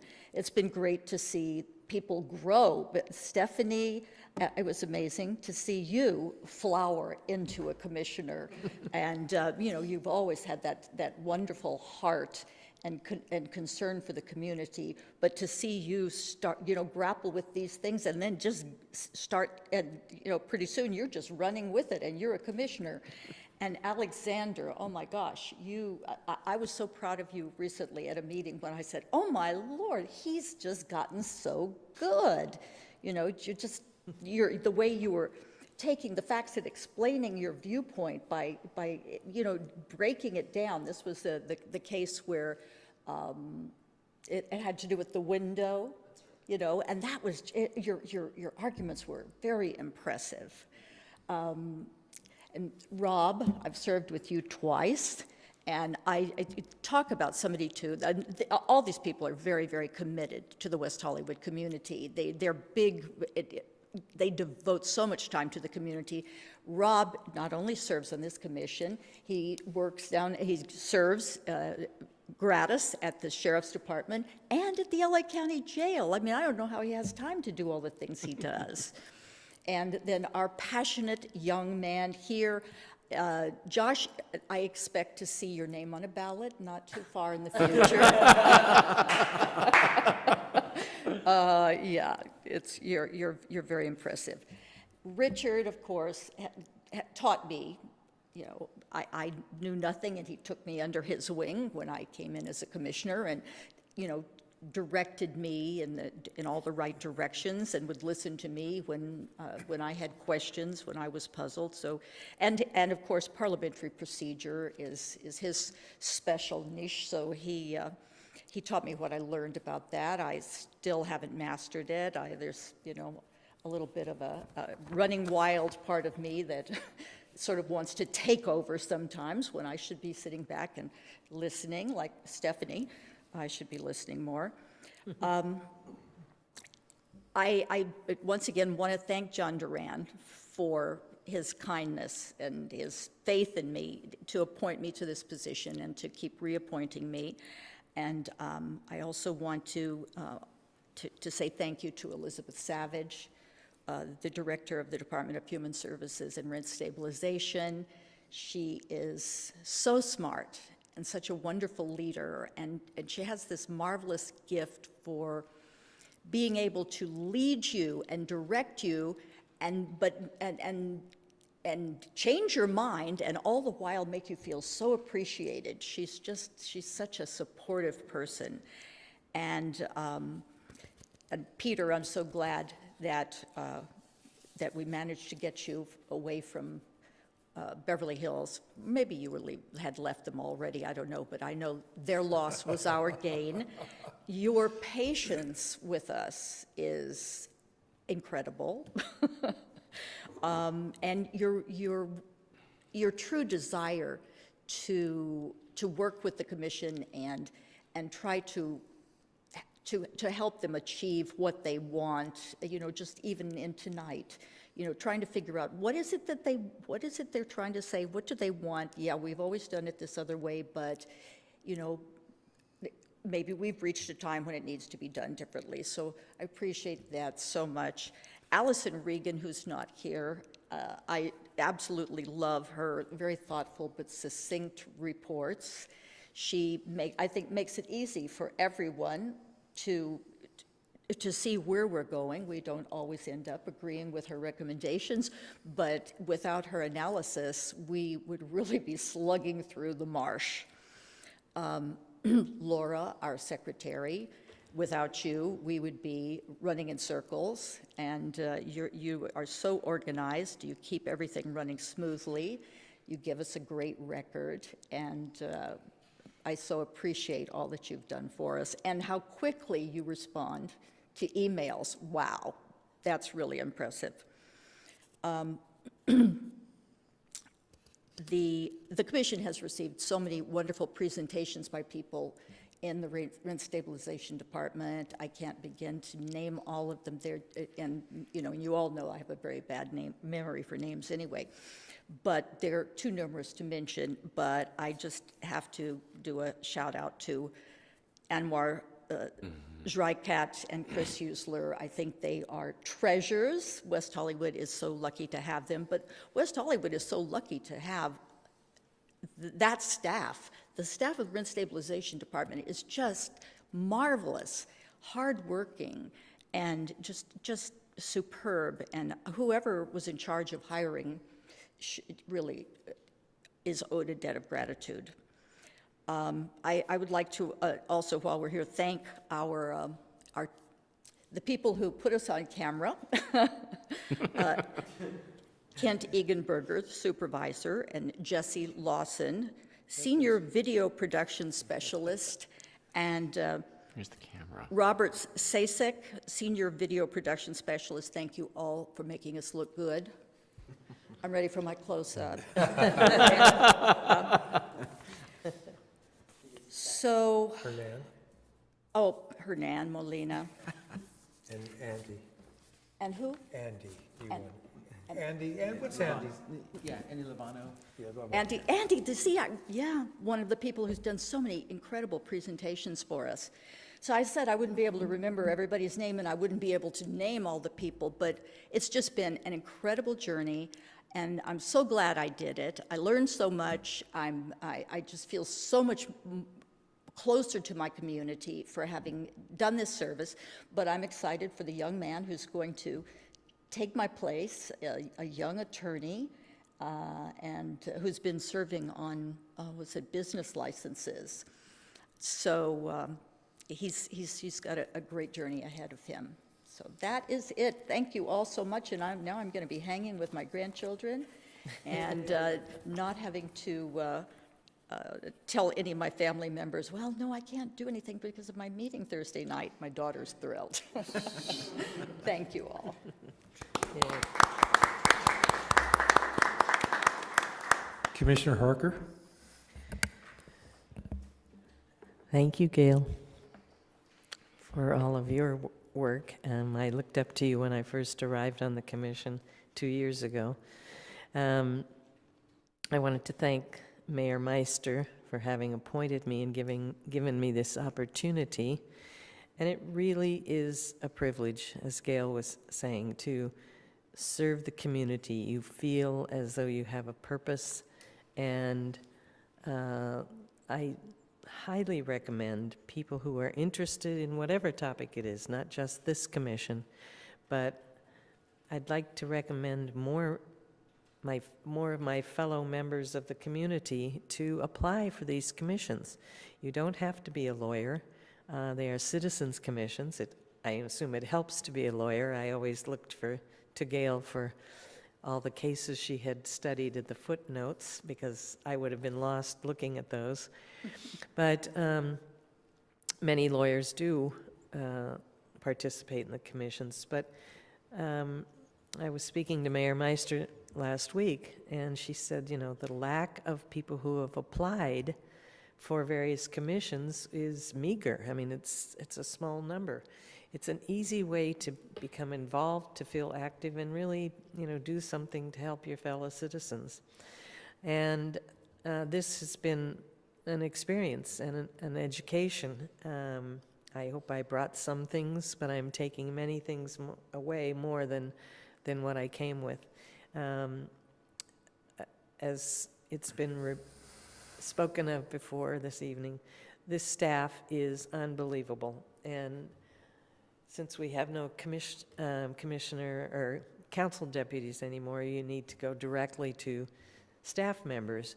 And you get immediate responses from Rent Stabilization, from Laura Schoonover and Peter Noonan. Even the director, Elizabeth Savage, will email you right back or point you in the right direction. Yelena Orloff, Chris Usler, Anwar Zhraikat, and our friend Gloria Avilas, and of course Kirk and Jesse and Robert up in the sound booth there, getting this out on the air. And Allison Regan is incomparable. It's good to have the legal knowledge that she brings to us, and again, that we don't have as much research to do. I've teased her on occasion because I would glance over to the staff table there to see if I was saying the right thing, and I'd see her go. Or if I was going down the wrong path. It's true. Wasn't telling me what to say, she was just keeping me in line. And she's been terrific. And again, I've had, being on the commission and being able to help some of my neighbors specifically, my neighbor across the street's being Ellised out. A gentleman 2 doors up had heard I was on the commission, and I don't always have the answers, but we're able to direct them to the right person on the staff. So it's so important, not just the appeals, although we try and get those right, but just the involvement in the community. As you know, I always tout the Rent Stabilization Ordinance, the building blocks, and I will do that again tonight. This is a program, free seminars available to all members of the community. And they are the most informative, and it's back and forth. It's not just your 2 minutes at public comment. You can ask questions and get answers. Those have been led by Peter Noonan and Yelena Orloff, and I think Anwar did one, and Chris Usler. And again, if there's anything they don't know the answer to, they can find it out for you, and they do. They take the time to do that. So we don't have 2 until the fall, but we have tenant basics and tenant advanced seminars. The next is in September 12th, which even though it's May, September will be here like that. And tenants basic is September 12th, and tenants advanced is September 19th. And the landlord's basic is October 3rd, and the landlord advanced is October 10th. So, and you can pick these up at City Hall, or they're online at weho.org. There are also the 2 booklets that are invaluable to tenants and as well as to landlords, so they know what their responsibilities are. There's an little orange pamphlet called Rent Stabilization, and the other is Remedies and Hearings and Remedies, thank you. It's a green pamphlet. So, again, it's been my pleasure to work with all of these people on this panel, many of whom know much more than I do about it, and I have learned from them.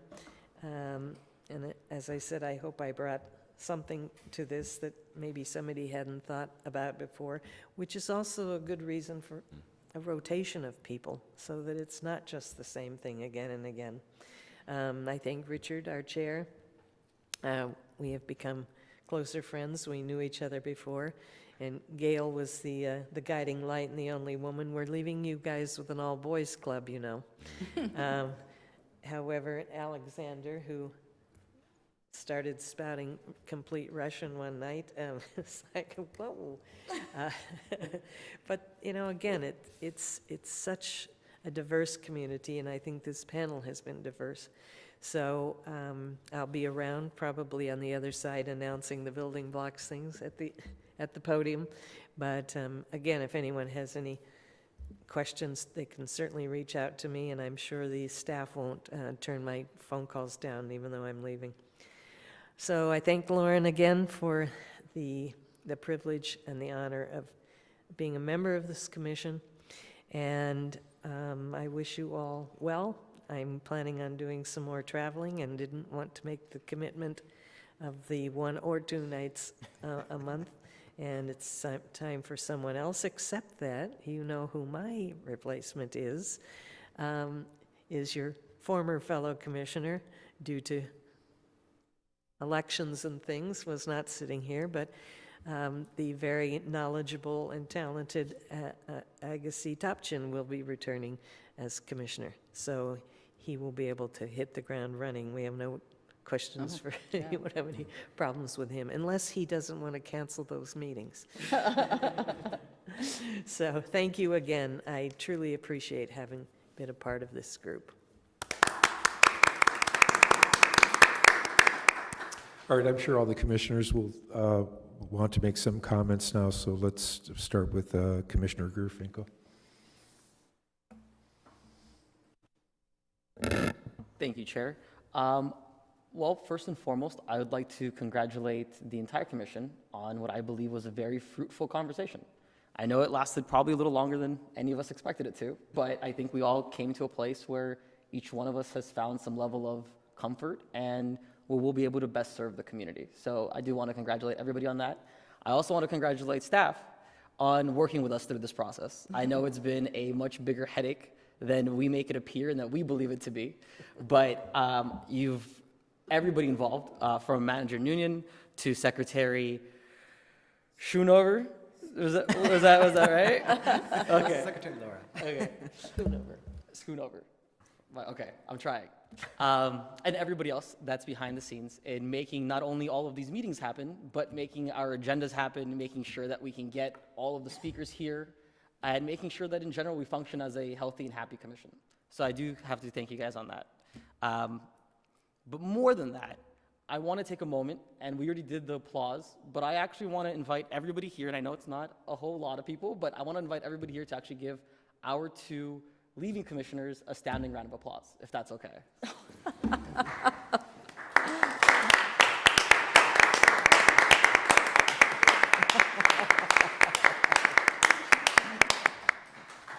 The amount of work that both of you have done throughout the last 2 years that I've only been here is simply tremendous. And I've learned a great deal from both of you.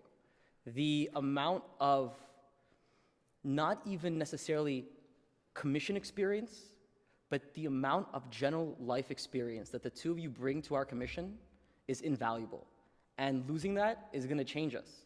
I do hope that the future brings more prosperity and more good decisions on our behalf. But I know that the commission that we have today will never happen again. And so I thank you for being a part of it with us. I thank you for helping me become whatever level of commissioner I may be at the moment. And I thank you in general for just being pleasant and amazing people to work with. Thank you guys so much, and I really hope that the next stage of whatever the future brings is happier than the conversation that we had today. Thank you. Josh? want to say thank you to both of you. I'm not very good at these comments or these public comment speaking times when we're talking about each other and stuff. But I'll start with you, Gail. When I got here, I don't know, the first time many years ago when it was just the five of us, and you were always very, very, I remember you being so quiet back then, actually, but you were always very mother-like in a way, and I think that that has continued on through the years you've been here, as I've come and gone through various times. We have, I think what probably you've taught me the most is, and I'm still working on it, is to sometimes stop talking, because a lot of times I realize that, yay, I convinced Gail, and I think she's on board with me, and then I say something else, and then Gail goes the other way. But no matter what, agree or disagree on what's in front of us, and I think we have this with all of us up here, the commissioners. We don't hold grudges. We know that that's different perspectives that each of us have, and we learn from each other through disagreement. And so, I always think of you as kind of like the den mom, the commission mom, and.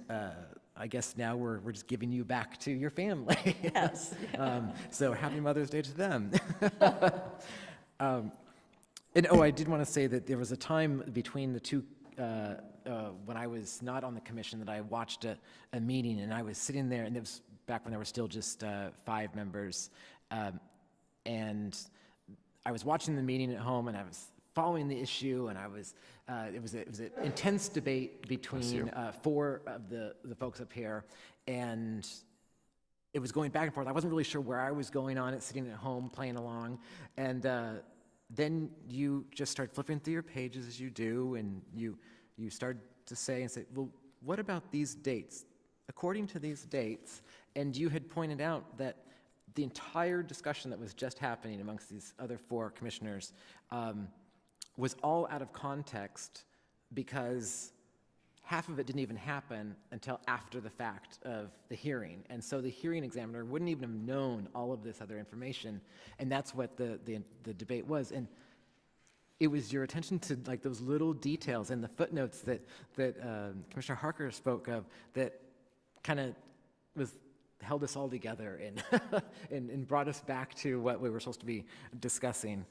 So I'll never forget that. I was just like, oh, she just pulled that out of nowhere. Like the commission would have went a whole different way, and then you set everyone straight. So thank you, and I appreciate the time that we've been able to work together, and I wish you the best of luck in the future. And Commissioner Harker, you came in at a time that was right after an election. I didn't really know much about you other than that you were one of the city's, what do they say, rabble raisers or whatever. You had just come off of some very political. One of those women. One of those women, all right. And so had no idea what to expect from you. And wasn't sure if we would see eye to eye on every issue or see eye to eye on no issues. And same with your, your council member that was appointed you. Lauren came in. It was right after an election. We all knew her. We trusted her, but at the same time, we didn't know really what she was going to do. She wanted to make some changes. We knew it would be for the better of the city. All of her intentions, and I think that she did an extremely good job in selecting you and appointing you to this commission, because that was a betterment for not only the commission but for the city. And I've gotten to know you a lot better over the last I can't believe it's already been 2 years. But I'm really sad to see you leave, and I know you will still be active in the community when you're not traveling. I will still donate backpacks. And that's what I really wanted to get to. No. So I've just enjoyed working with you, even though we didn't necessarily always agree, but we didn't always disagree either. So I think that you added a perspective that I didn't ever question your baggage that we all may have politically, or if it is political, because you always presented yourself in these are your beliefs, and these are the things that you want to push forward because they matter to you and to your neighbors. So I really appreciated that, and we gained from having you here, and I'm sorry to see you leave. I thought you weren't good at this. Yeah, yeah. Thank you. Commissioner Bergzang? I'll start out. Commissioner Harker, for anyone who knows Stephanie and myself, particularly outside of our roles in this commission, knows that we are frequently at polar opposites on our views and visions of the city of West Hollywood.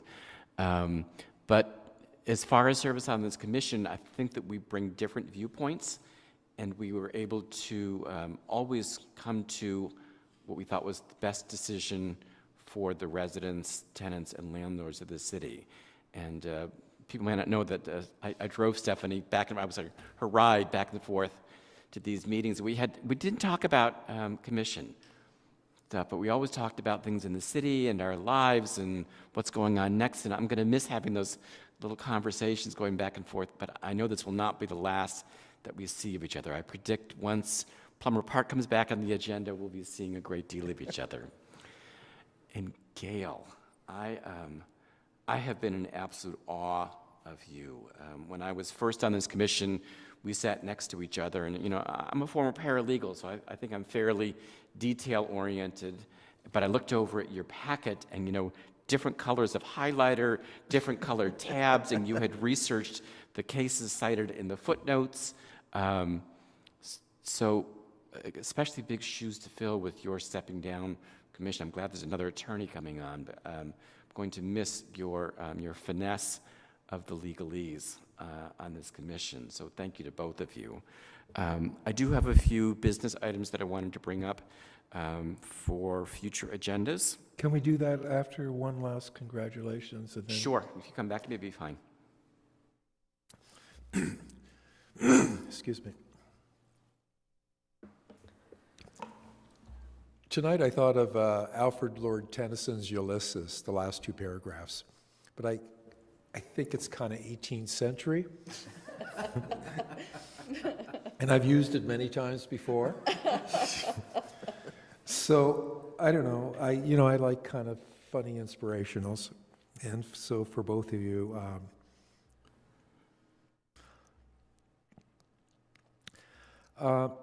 don't let your hardships dictate your life.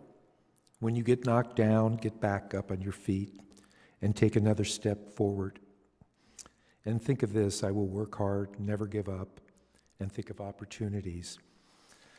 And then think of a incredible statue saying, "To hell with circumstances, I create opportunities." Both of you have been wonderful. Gail's been a friend for many years now, and Stephanie, a friend too. And yes, you will be greatly missed. And but you're not going to go very far. You both live in West Hollywood, right. And you could take the bus down Santa Monica Boulevard if you don't want to drive. I'm glad you're leaving for your grandchildren. They're beautiful, and we're proud to have a grandma on the commission. And I thank you so much for your service. And Stephanie, too. We have to do our children's stories yet, okay? Yeah. Got to keep you busy.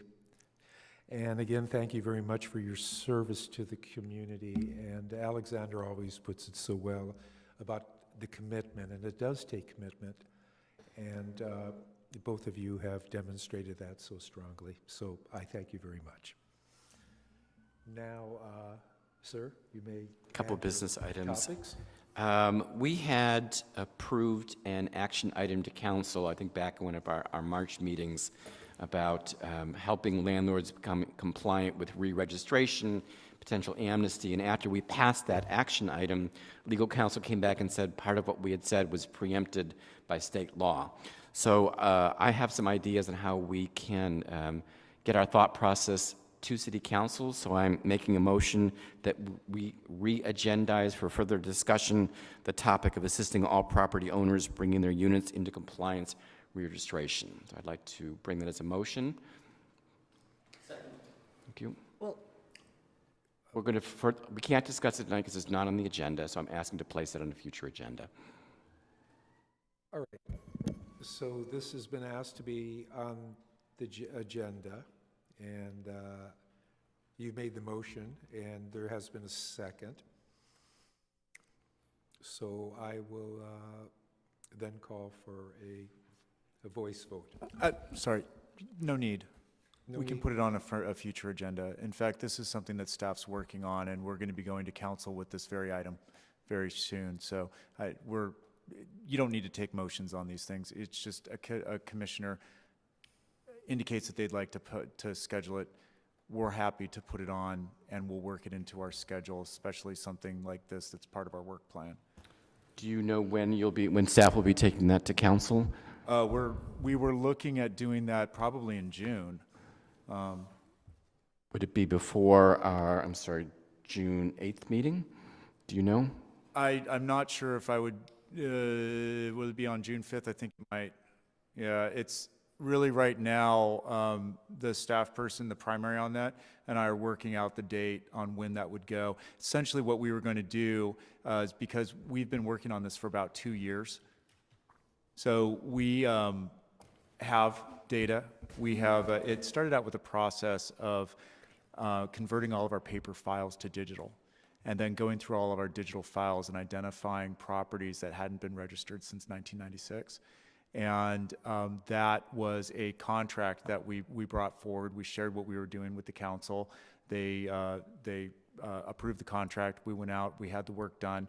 So now we have an initial number of units coming back. So we're going to return to the council with an update on how that process went, how we closed out that contract successfully with this work product, and then the next steps that we were going to take to inform landlords and to assure that units were compliant. Because there's two things that could be happening. One, we have people that have been living in their units since 1996, and we want to, in some ways, respecting privacy certainly, but we want to make sure that we can best serve folks that are aging in place. And so this is partially an aging in place and part of our initiative. But then we also want to make sure that landlords are aware that that units need to be re-registered. And we have been making this announcement in our newsletters since the beginning of the program, with registration certainly was at the very beginning in 1986. So we do that announcement twice a year. We do remind folks, and so but we did want to take a special effort. I think I also mentioned earlier that we were updating our payments, and we do have online payments now. And part of the payment process, I wanted to see this year if we could also tell landlords the last registered tenancy that we have on file. So these are all items, all part of that item that we were going to share with council. So part of what I was going to discuss without going into detail was the amnesty portion, which was the part that's preempted by state law. So Right. Maybe if you can agendize this for the June 8th meeting, and then if you haven't presented to council by then, you could include any comments from the commission with that report. What exactly, because you just mentioned something different than the title, so what exactly did you want to, I want to make sure that I have this agendized correctly. Sure. Our previous action item to council was both the part that the component you're talking about, which is notifying landlords essentially of when the last time units were registered, and then we had also, as part of that action item, talked about an amnesty period saying if you have not re-registered this unit since this new tenant, you would now have 6 months or whatever without any penalties. And that was the part that came back from Allison saying that is preempted by state law. So that is the portion I wanted to have a discussion about an idea for city council. I can't go into too much detail because this is not agendized tonight. So if it's possible for us to agendize that for our next meeting, whether that is May 25th or June 8th, and if you have not yet made your presentation to council by that time, if you would include our comments in that report, that would be preferential. Peter, don't we have a study session in June? No, July. So assisting all property owners bring their units into compliance or amnesty program. The amnesty was the sticking point, so that's Well, the idea that I have is that if we Keep discuss the this. title, has you had it? Correct. Okay. Okay, so that is one. I would also like to agendize a discussion on, and I don't know how to make this brief, but when we noticed that a building such a, I don't know, I mentioned, we've had a couple of buildings where there have been multiple appeals from the same building and the tenants. And years ago, what Director Windeman did was like a massive meeting with, we talked about this earlier, between all the tenants, the property owners, the managers, rent stabilization, legal, social service, to sit around a table and hammer things out. There was a building in the middle of the city that we were able to successfully come to agreement on. So I would like to make a motion that we have a discussion item about when there are multiple cases in a short, somebody help me summarize this. When there are multiple cases, appeals from the same property within a 6-month period, that staff organize that roundtable all-inclusive meeting. So they kind of all come together and it's more concise and more Try and organized. hammer everything out at once rather than being, multiple problems, multiple appeals. Everything gets laid on the table at once with all the city departments there to say, this is a code compliance issue, this is a rent stabilization issue. What is this it we're a legal issue. what is it we would be discussing? Sorry? On what would it be? What is it that we would discuss of that agenda item? That the time frame, like, I'm just going to throw out that if there were 2 appeals from the same property in 6 months, 2 or more appeals in less than 6 months, it would be identified as a problem property, and at that point, it would trigger this kind of roundtable all-inclusive meeting.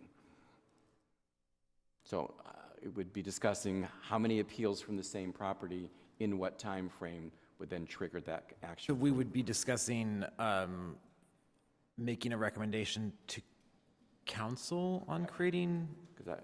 Because we can't create, Yeah, we have that can't type direct of staff to do discussion. that. It would be an action item to We already do council. this. Yeah. That's what I'm kind of thinking. It's like I'm not sure what. Without having a We already conversation, do these. We already take this kind of action. We're very responsive in the community. So it's not a trigger of, per se, 2 appeals within a 6-month period. If we even have one tenant that's concerned in a building, I have staff that will meet with them. They will pull together a tenant meeting in that building. So that's just us. But if we have multiple issues happening, then we will have a collaborative task force come together with code, community development, rent stabilization and housing, public safety, and anyone else. And we will address that as a shared problem, as shared issue, and come to a fairly quick remedy in most cases. I like the term task force. That was what I was kind of searching for. So has that, Well, we do have other task forces, but this It's a isn't good way to this isn't a encompass it. standing, Yeah. this isn't a standing group. We assemble these per project. We do have other task forces that we do have which are standing collaborative staff groups. so What I can do, how about this? We'll give you a little summary as best we can about some of the work that we do. Be mindful that some of this work is confidential. And when we talk about it, and you mentioned earlier harassment, a lot of harassment and a lot of the work that staff does to address or combat harassment, a lot of that's confidential. So we can provide this, and we can provide it as best we can. So how about if I do that? We'll do a little summary of some of the work that staff does and our collaborative efforts in City Hall to address issues as they come up.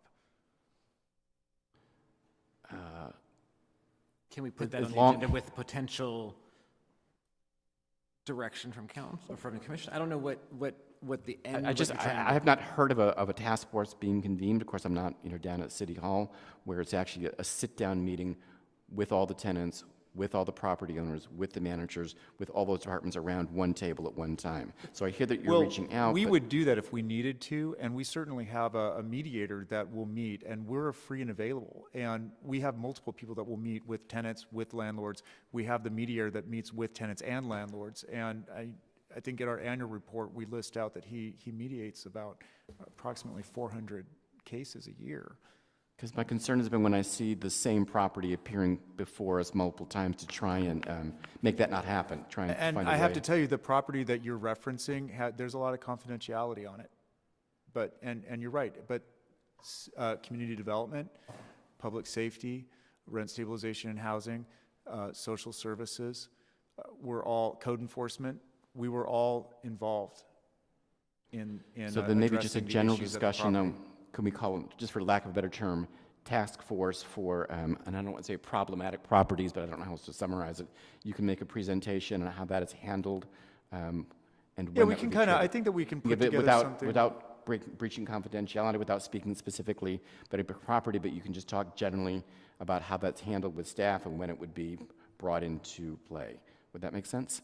So Yeah, no yeah, confident. it's just sharing some of the work that staff does when these issues arise. So how, should we title this discussion, Ray, multi-departmental task force? Would that be a way? Would you want a discussion on it, or is it a presentation? We could do a presentation, and then if we have Presentation. questions, so however you want to frame that, that would Yeah, be sort of a fine. things to know presentation on, Which departments would be included, when it might be triggered to pull them together. Mm-hmm. Okay, so that's 2 items that I'd like to add to the agenda. And then I'm not sure if, discuss this now or during your report, the May 25th meeting, we had on the agenda the presentation I've been asking to bring about non-smoking ordinance. But I would offer up, if there's nothing else on the agenda that day, my fellow commissioners would like to not have a quorum that evening, to move that discussion item to June 8, where you said we do have an appeal planned.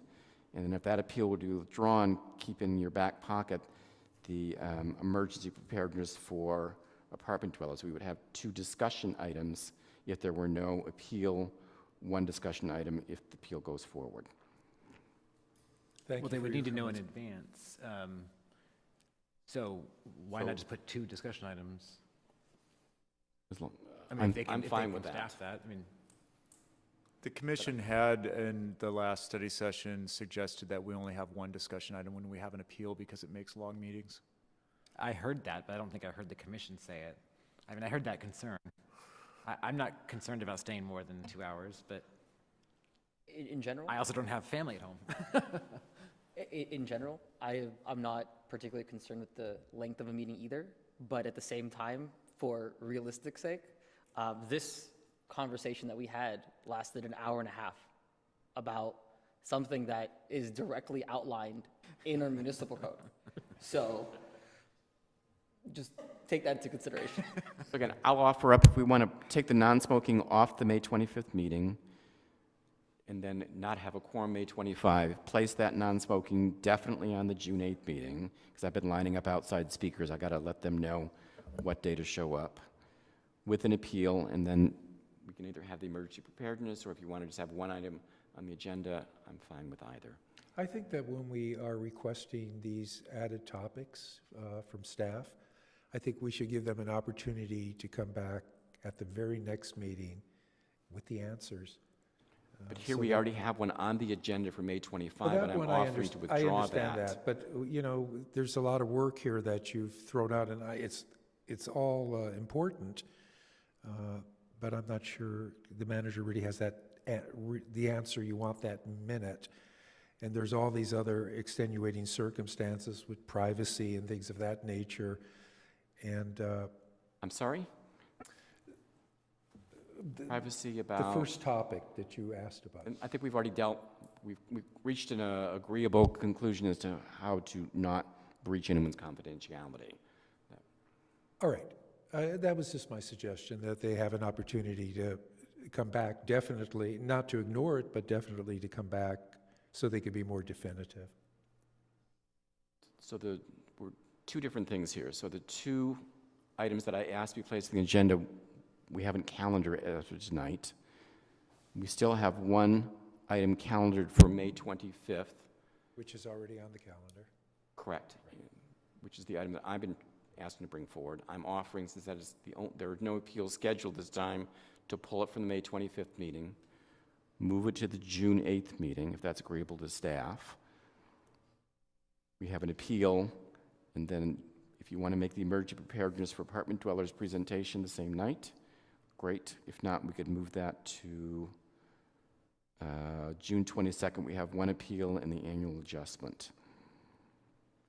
So maybe I need to make two separate motions that we move the non-smoking from May 25 and ask for a quorum. I don't think we have to make a motion to move it, because that's just an advisory document. Okay. I don't think we have to make a motion to remove it. If you want it on a certain date, then sure, make a motion, but I don't think we have to make a motion to pull something Okay. from that. I mean, that's just an advisory document, I think, from the. And we can see about keeping the emergency preparedness for apartment dwellers on that. That's a things to know presentation, as far as I know. Okay. Unless that's different, because I think the commission just wanted to acknowledge Safety Month, right? So we were just doing a little reminder about emergency preparedness. It's part of our building blocks where we provide some information. I think public safety has a lot of information on emergency preparedness. And so it's a little reminder about getting your earthquake kit together and those little things that you can do to make yourself ready.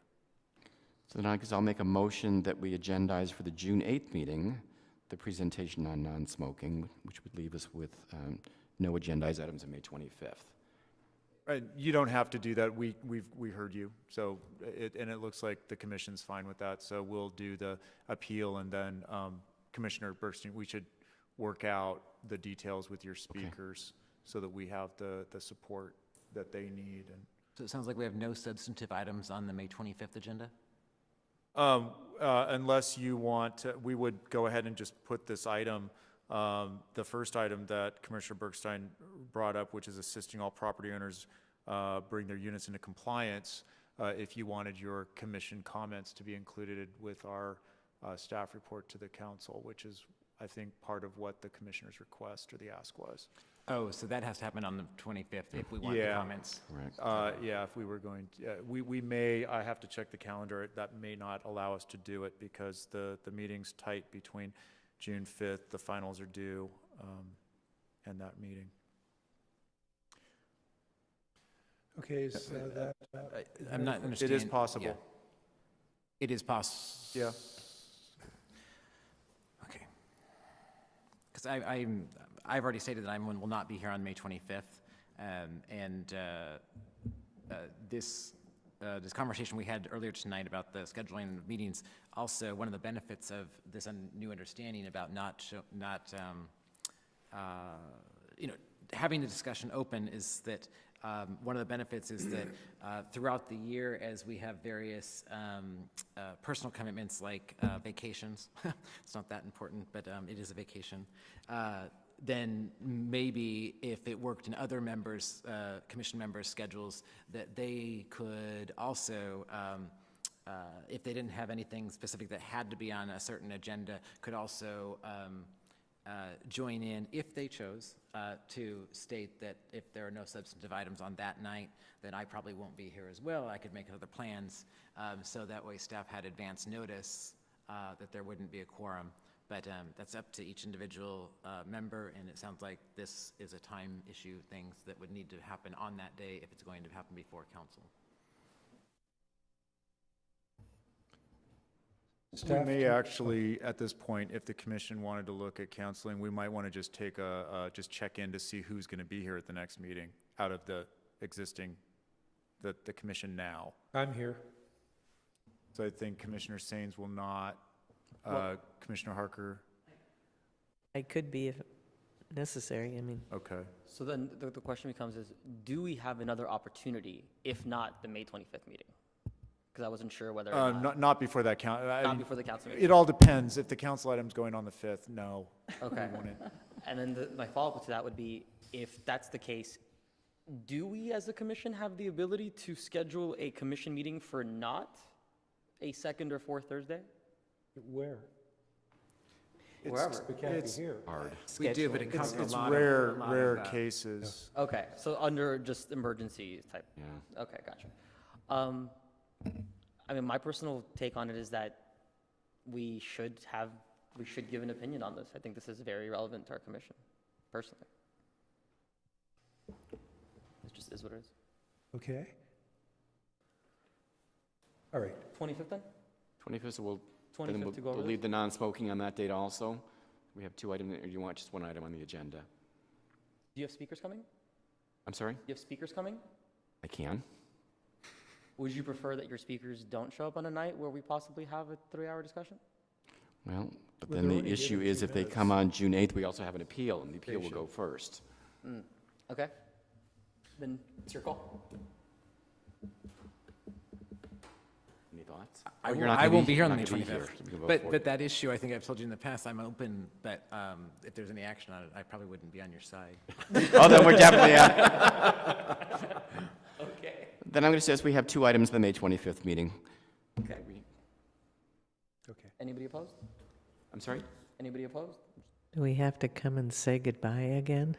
We'll play the tape. We'll play the tape. No, she's coming. If there's a meeting, she's I coming. mean, if you want, we can call you Agassi all night. All right, are the commissioner comments complete, and is everyone satisfied? Yep. Okay, thank you very much. Staff, do you have any farewells or hellos or? I'm going to just say a couple of very, very brief things. And first about the community, the conversation tonight, thank you. And about your patience, I think that I said it best when I said that it's that we've had a certain flow and understanding over time. And so it's just, thanks for your willingness to bear with staff to understand the adjustments. Even in the conversation tonight, I don't know if you all have noticed, we did here on this side is that there are some differences, but it's nice to see the commission is all working together and came to a good point, and we have that, so we're going forward. I'll be very short on goodbyes, but it's been a great pleasure working with both Commissioner Sains and with Commissioner Harker, and I've worked with many commissions in my career, and both of you are just absolutely stellar, professional.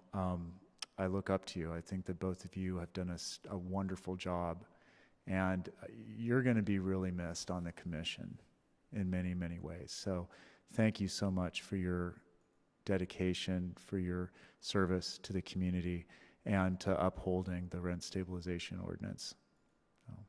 Thank you so much for your comments. Now, because of the specialness of the evening, asking all the commissioners to stand here by the American flag, and Kathy is going to take a photograph of us.